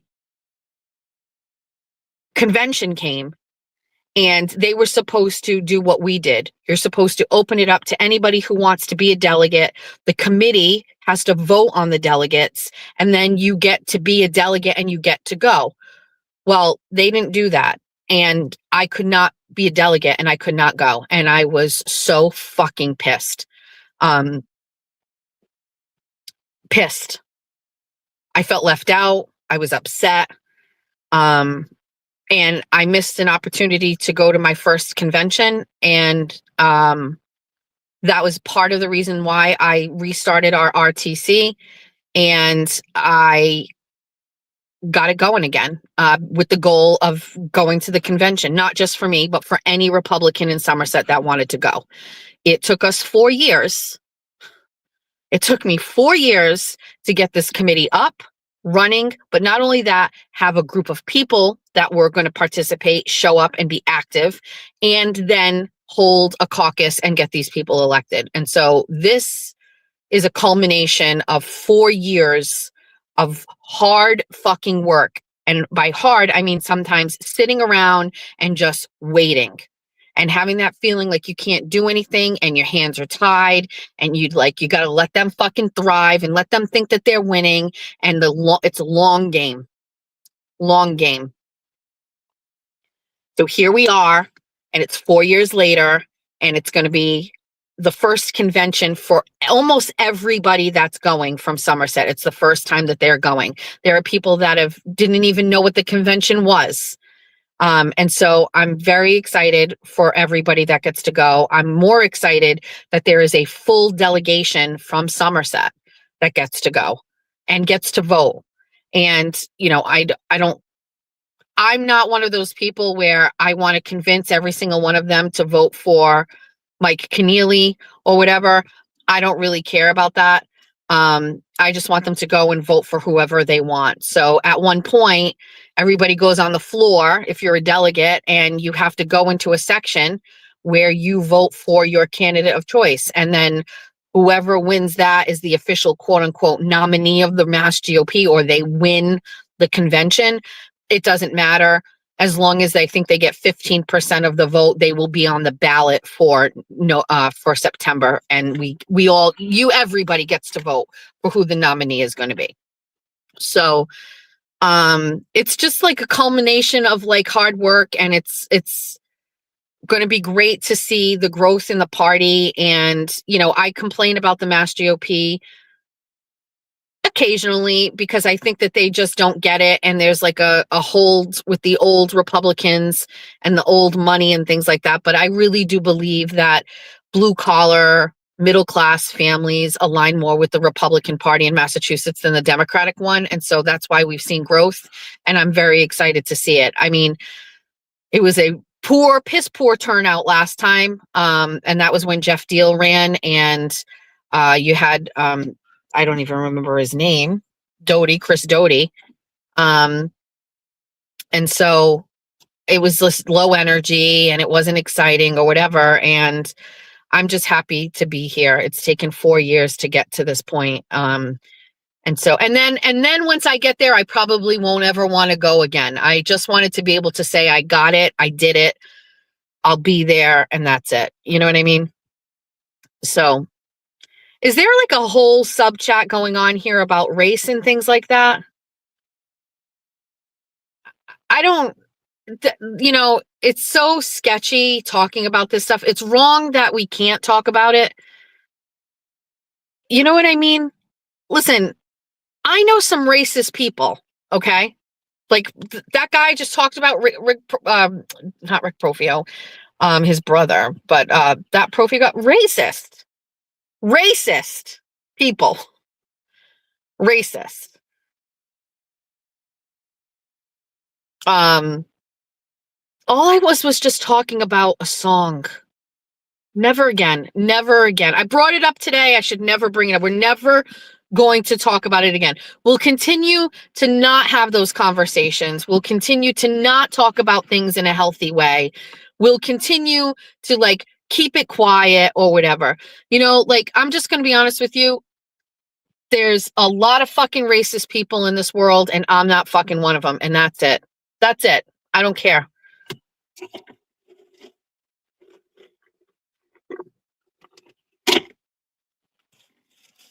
I grew up in a fucking project in Fall River. I don't know. I was just basically saying I want to be able to share a song and I don't want to offend anybody. I don't know the rules.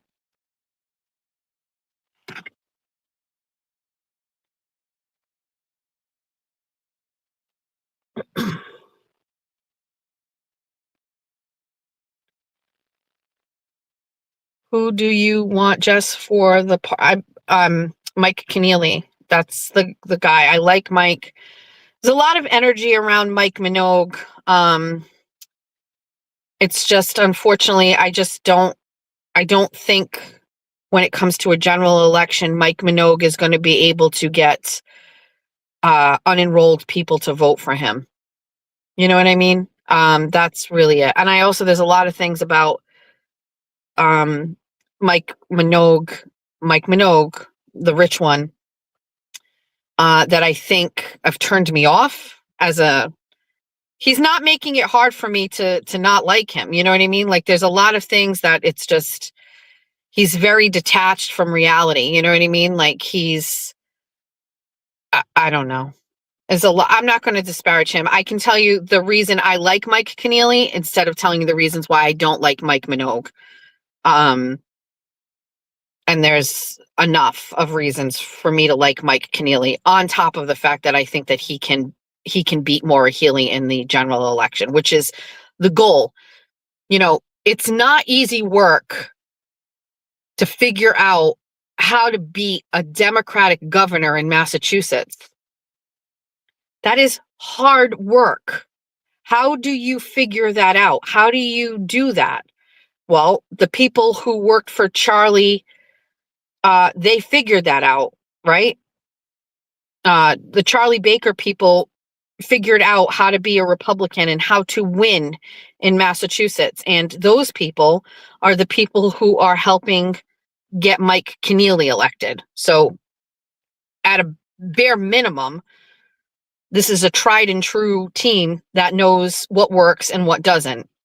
Number two, I just like to continue to hammer home that, you know, you may not like a Republican or you may not like certain things that Charlie Baker did during COVID, but I will tell you that out of spite, voting against Mike Keneally will land you with 4 more years of Maura Healey. And that will be the nail in the coffin for Massachusetts. Mike Keneally's appeal, because I'm not an idiot. I was sought after by all 3 gubernatorial Republican candidates to be a part of their teams. And I am under no obligation to support any of them. As a matter of fact, some of my friends work for other campaigns. One of my good friends works for the short sleeve campaign. And I think everybody expected me to fall in line with that. But I take what I do seriously, and I'm not going to influence people to vote for someone if it's not authentic. And while there's certain things I love about Brian Shortsleeve, Mike Keneally is it for me. Mike has had experience in the political, private, nonprofit sectors. All of that experience is what he's bringing to the table. He turned around the Lawrence School District and avoided receivership. He was the director, or he was in charge of the Boys and Girls Club of Greater Boston, which is a nonprofit. And he worked in the private sector, I think in finance. He's got all of those things. He also worked for Charlie Baker and during his administration. So he is the one that kind of has all of the things. And I realized early on, like, my soft spot for veterans wasn't enough of a reason for me to vote for Brian Shortsleeve. He gets not a pass, but anytime a veteran who has already served chooses to step up again, that grabs my attention, but it's not quite of enough of a background for me. And then you've got Mike Minogue, who owned a company called Biomed. They made small, tiny heart pumps, and they sold it to Johnson and Johnson, I guess, and he made a ton of fucking cash. But there was some serious shit that went on when he was with a Biomed, including like some sort of like, I wish I had it. Go to John Gately's page. He shared it. I think maybe I shared it too, but basically like they did some shit wrong, I guess. I don't know. I don't want to misquote, but the thing about Mike Minogue is he's too far right. His anti-abortion take is not good for Massachusetts. I'm not saying it's not good for me. I'm saying it's not good for this state. People will get turned off by that.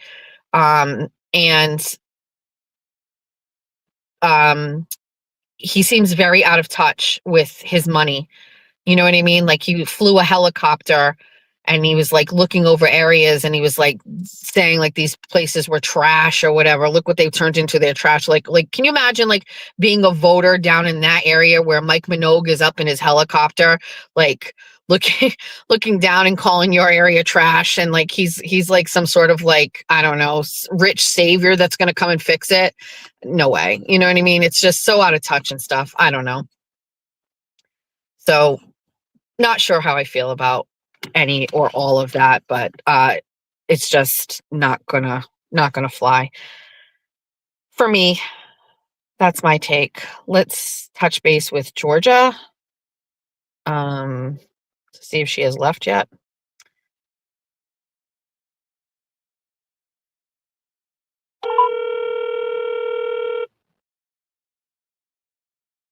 Hi, have you left? No, not yet. He's about 10 out. Okay. All right, I'm in the driveway. Okay. All right. Bye. That program that you guys are, I think Diane just mentioned, the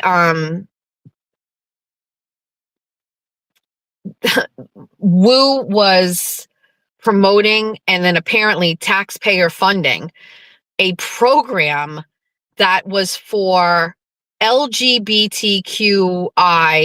participants who are migrants to get between $250 and $500 grants per, like a person, for like wellness.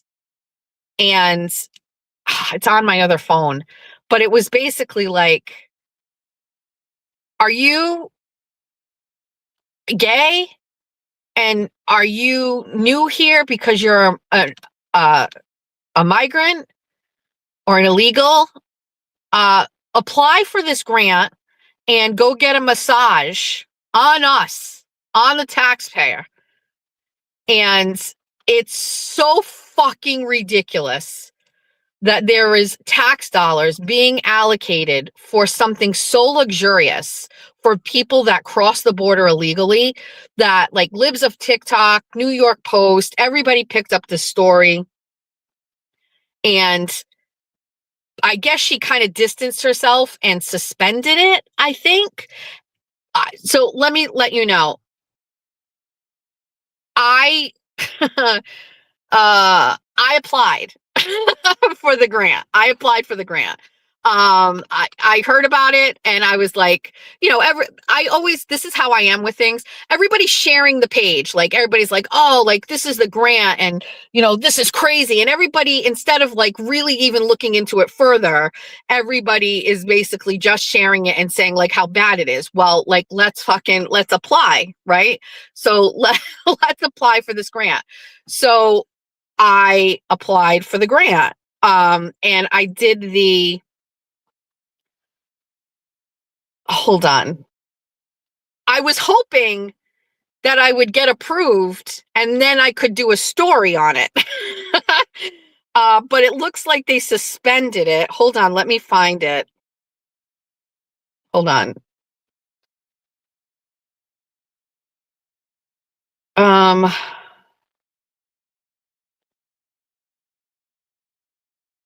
Can somebody tell me the name of it? I'll type it into my...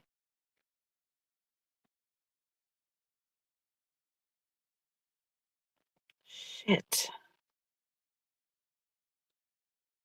It's on the phone that I'm streaming from, but hold on. LGBTQ grant, Boston, migrants.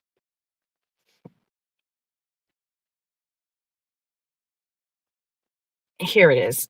Out newcomers.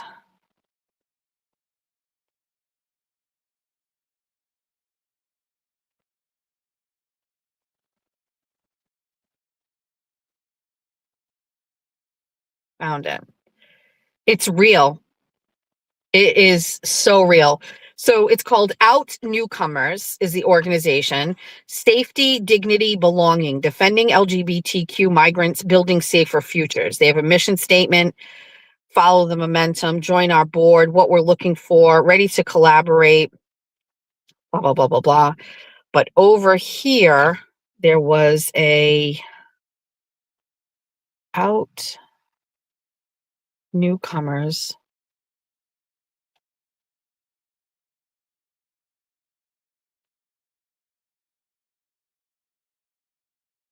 .org/ what the fuck did I have to Google? It was / something.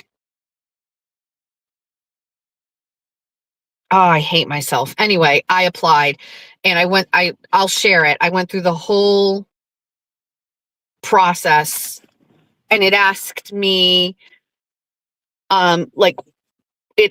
it asked me where I live. It asked me my money situation. It asked me, like this whole thing. I went through the whole application, pretending to be, a gay, illegal in Boston. And they ask you, how much do you want? Do you want 50, 100, 150, 250, 500? I put the 500. And then it asks like, it was basically like what the money could have been used for was insane. On the application,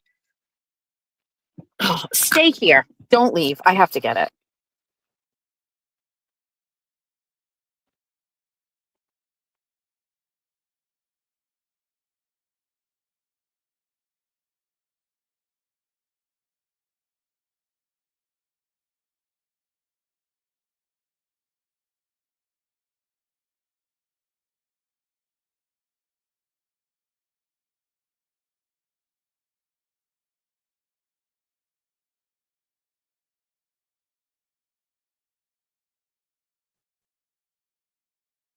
So it was like yoga, walking, art programs, massage, and the only requirement was that you had to use the money in a Boston business. Gym memberships, like you just had to use it in a Boston business, but there was clearly going to be no way for them to regulate that. There was no, and once they gave you the money, how do they regulate it? Like where you're spending the money, you know what I mean? Like, so Is this person being mean?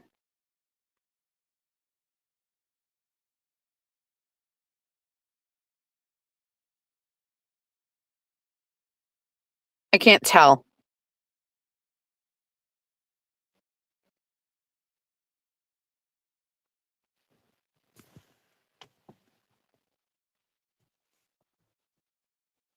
Hello? Okay. So you guys know about the driving? Yes. Okay. All right. Okay. We'll have a fun day. Are you excited? Yeah. It's a little cool out. Do you have a sweatshirt on? Yeah. Pretty good. All right. I'm in the back driveway. Have a good day. Tell Angelo to drive carefully. I will. Okay. Goodbye. Love you. Love you too. Is this person being mean or just being fun? I'm not sure.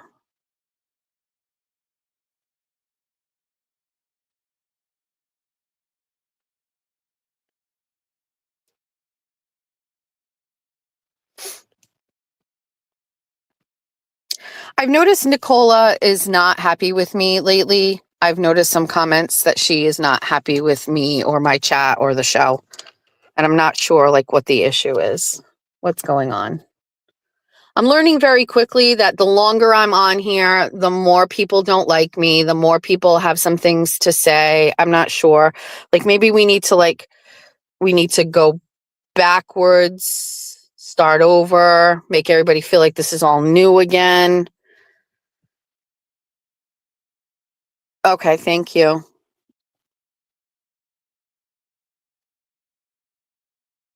Like maybe we have to like torch the whole thing and start it all over. I'm not sure.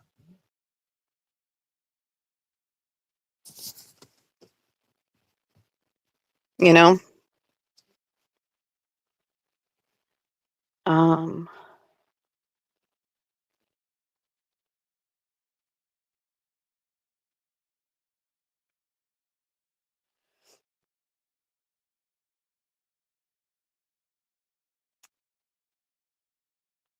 Sorry, I'm just texting Georgia. Hold on one second.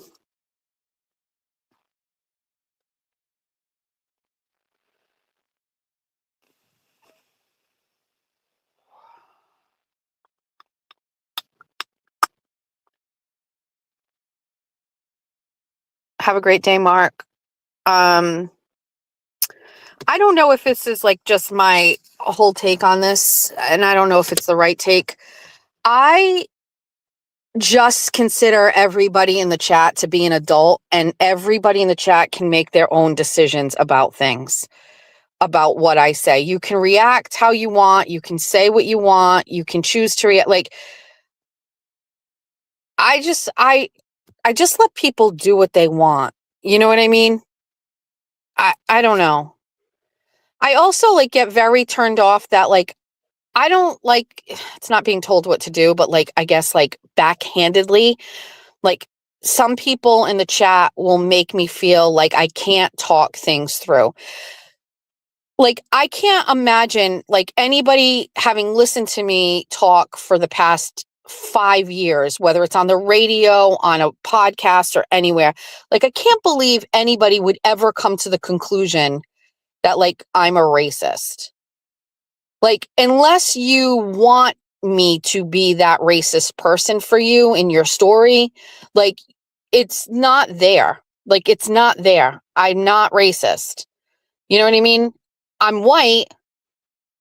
And by default, I think that means like some people think I'm racist, but I'm not. So if you can grab a clip of me kind of like talking through something or talking about an experience or a comment I made, and you want to like take that small thing and like make it into a big thing, then okay. You know what I mean? But I mean, basically, I know that I can't talk about any of these things on the internet because these people come out of the woodwork and like try to like, you know what I mean? Don't, it is what it is. I don't know.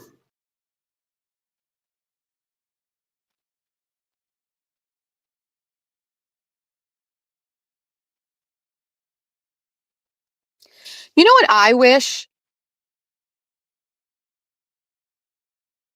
I wish we got to the point, like in this country, and I don't want to get into other places or whatever. I don't know.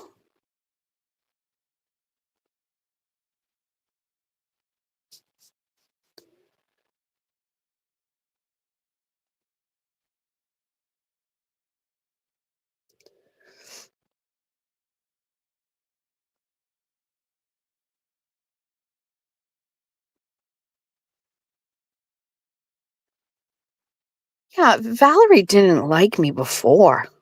I'm right about that, right?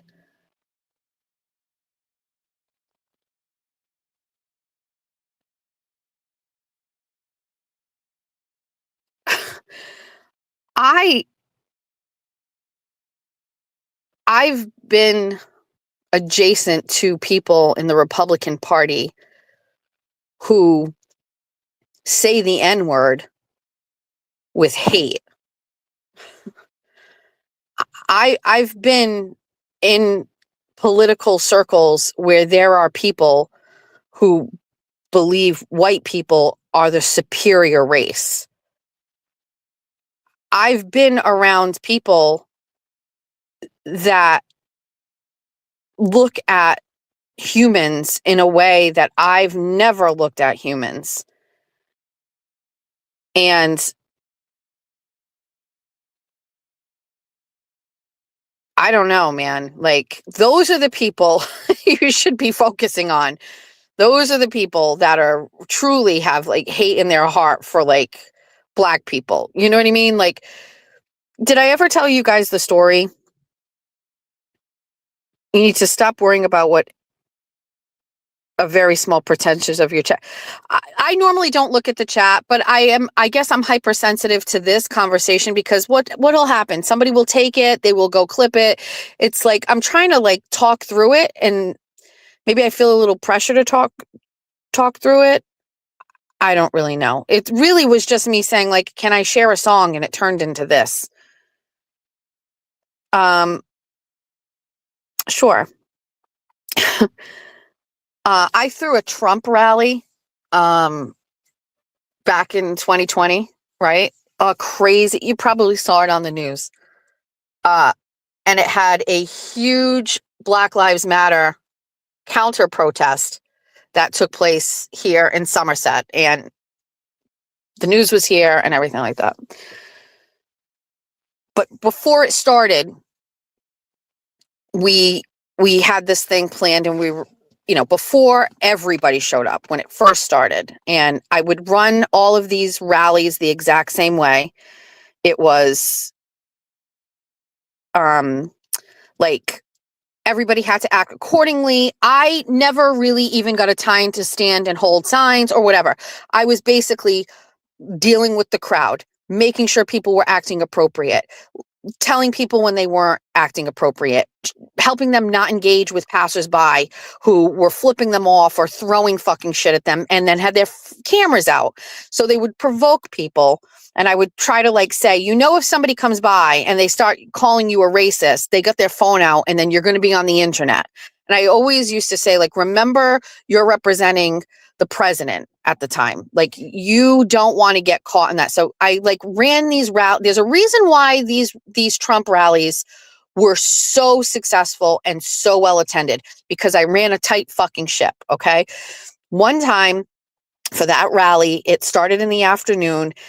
We had a bunch of people come out, but we also had people we had never seen before, a lot of newcomers, because, there were some people that wanted to like get in the face of BLM, right? They like really hated BLM. And I would remind everybody, we're not here as a counter. We're here on our own. We're here to support the president and America, and they're doing their own thing. Well, this guy shows up, and he's got an American flag, and he's standing on the street corner amongst all of us. And I never noticed it, but somebody came over to me and said, did you look at that guy's flag? I'm looking at the flag, and I'm like, oh my God, is it like not a real American flag? Like, where are we at? And he had a noose hanging from the flagpole at the top.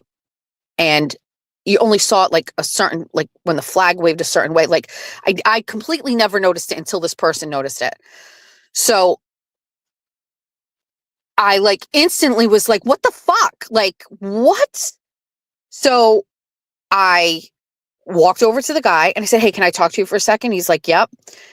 He was a real fucking dick. And I said, I don't remember exactly how I said it, but I was just like, yeah, so I don't want that here. That's not what we're about. And I'm going to have to ask you to like leave. And he said to me, like, fuck you. Like, I have fucking freedom of speech. I can stand where I want. I can do what I want. And I was like, you realize that every single person here is going to get looped up into your thinking that that's an appropriate thing. You understand there are people here that are all going to walk away and they're all going to leave because we don't think it's appropriate for you to have a fucking noose hanging and it's disgusting. And like, you get it, right? So do you want to be the only person standing on the street corner? Is that like the point? Like you and your flag and your noose, like that's what you want? Because I'll tell everybody we're disbanding and we're fucking leaving. Do you know what I mean? Like that's what's going to happen. And he's like, aren't you First Amendment? Don't I have the fucking right? I have a fucking right. I'm an American, blah, blah, blah, blah, blah. And I was like, dude, like go be an American by yourself somewhere else. You fucking like racist fucking psychopath. And then he had like another guy with him and he's like, oh, like, you know, you're going to tell us we can't. I said, dude, are you fucking nuts? Like, are you nuts? So we went back out on the street corner and there was a cop there. And I said, listen, I said, I'm all about First Amendment rights. I'm all about this. I was like, but is this hate? Like, is this a crime? Like, I feel like we shouldn't have to be around this. Like, is there anything that you can do or whatever? And the cop went over and talked to the guy and he eventually left. But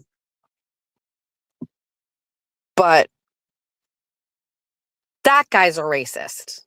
So go find that guy.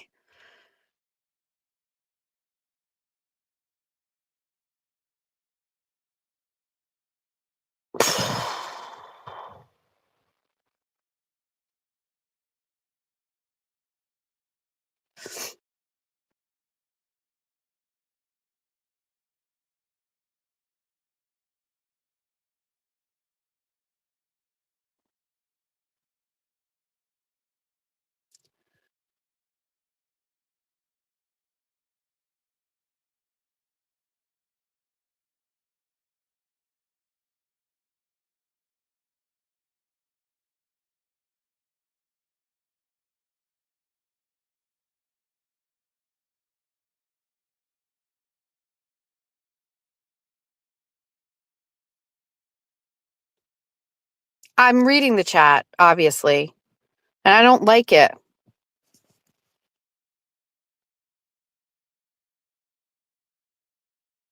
It's making me sad and upset, and it makes me just want to end the whole thing.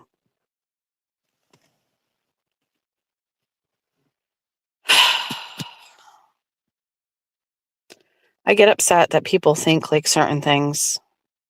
I don't know. It's upsetting me. Jess TT said she wants to stop. We're not. We have business to attend to today.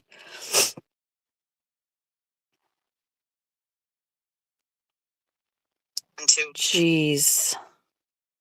The worst thing is I'm looking at the chat. Dear God.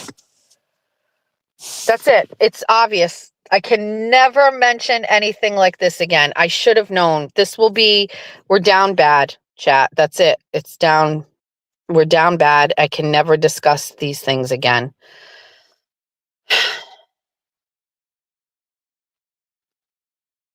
Is it even wrong for me to have asked if it's okay for me to share it? Like, who do I ask permission to?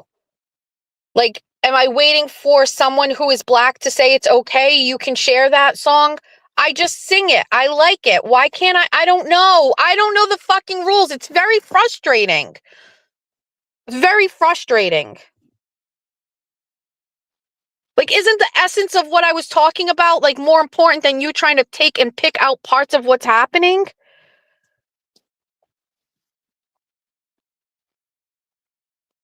I don't know.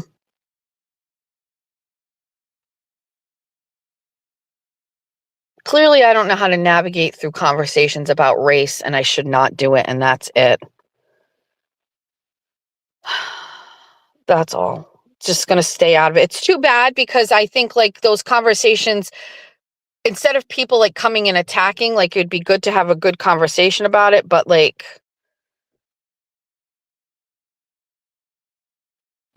I don't know.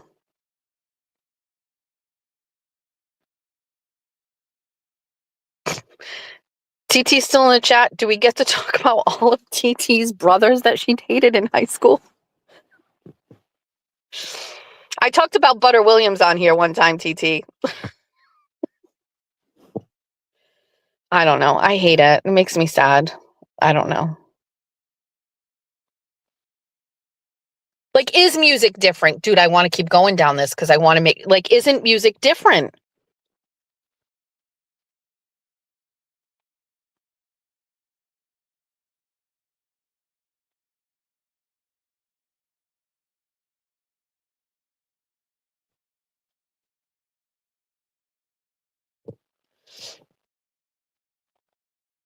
I don't know.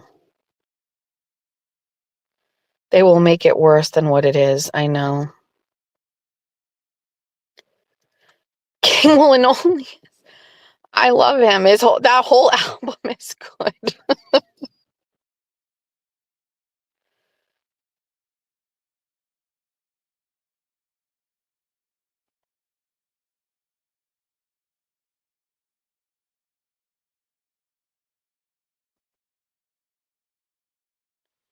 Wait, the question is, this is the only question, and this was the question. I like a song that I've been, it's like on my playlist. It's by King Wallonius. It's called Do You Ever Get Tired? And it's the main notion of the song is like, do you ever get tired of like being a bitch ass and the N word? I like the song. I listen to the song. I sing the song in the car. I wanted to share it on my ex account. Would that have been inappropriate for me to do so? That's the question. That is the first question. It's the only question. And so as a black man, I can't tell Afro man's neighbor, so I don't know. Is it appropriate, or would it have been inappropriate? Would it would it have caught me more flack than the conversation we're having about it right now? No, it's not appropriate.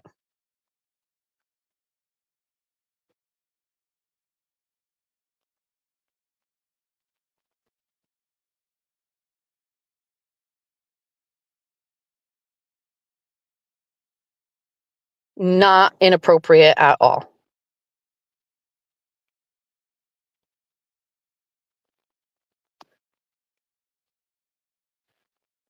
I just didn't want it to be offensive to anybody. Like, I don't know why anybody would even see it as anything other than like, I didn't want it to be offensive. I didn't want somebody to be like, well, this song has like the N word in it a lot and this bitch shouldn't be singing it or sharing it. Like, I second guessed myself. I guess maybe I shouldn't have. I should have just posted it because I will occasionally do that with songs. Like, this is where I'm at in my headspace right now on the internet. So if like people are coming at me and saying stuff about me, sometimes occasionally I will not write a song. I'll post a song. I don't even second guess it. But because of the language in the song, I was like, am I okay? I don't want to upset anybody. I want to do what I want to do here. My intention is like, it's a fucking vibe, but I don't want to offend anybody. And I think by even asking that question, it turned it into something bigger than it really is.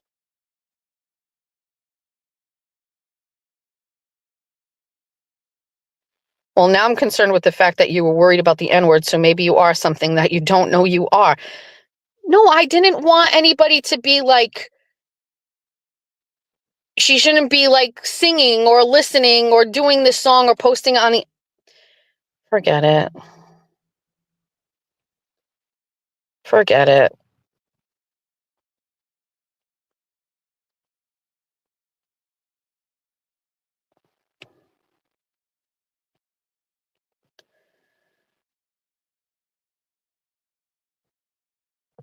I shouldn't have ever even brought it up. This is what happens when I read the chat. I should never read the chat.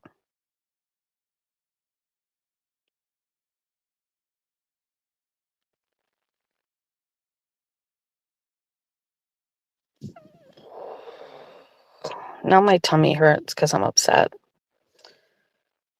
Never read the chat. Let's feed the birds. Thank you. All right, it's 10 o'clock and I told TT I was picking her up at 10. Obviously, I'm not. I have to go in the house and change and get TT. Maybe we'll go live later. Who knows? She's an attention whore. After the funeral. TT, guess I'm throwing out my Tupac.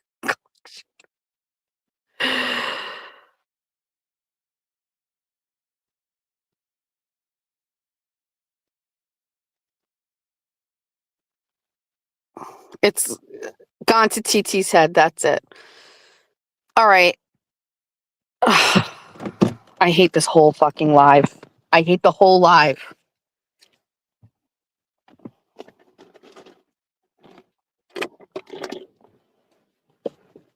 I'm kidding, TT. All right, TT, I'm just going to go change really quickly and then I'm going to come pick you up.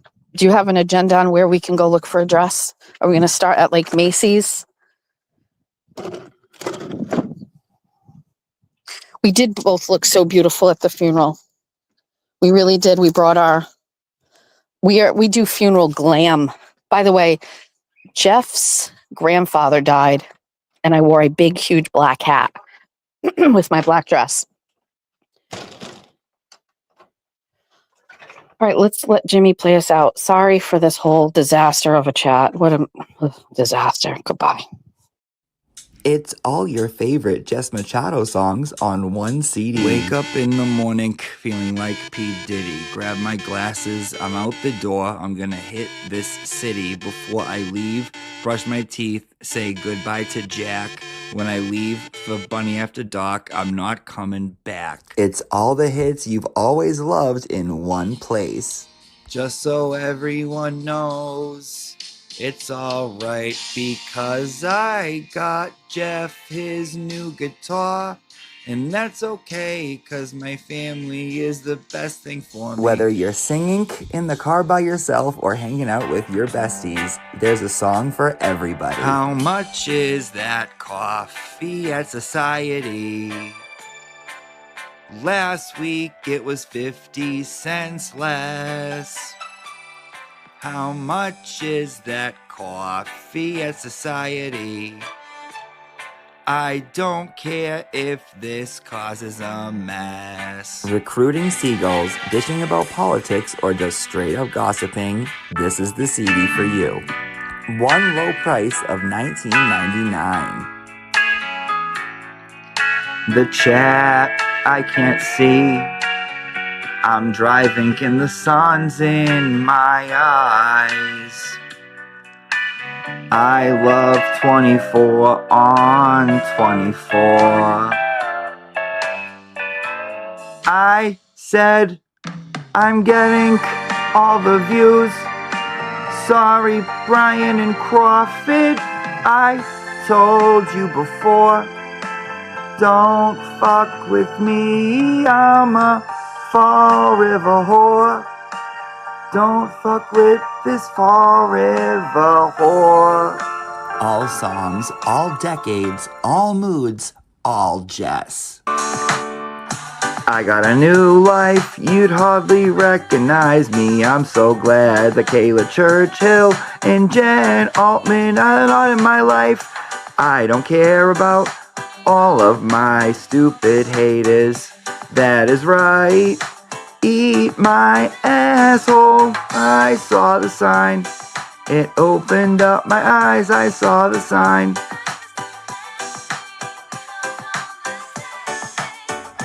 Get out of bed and call today.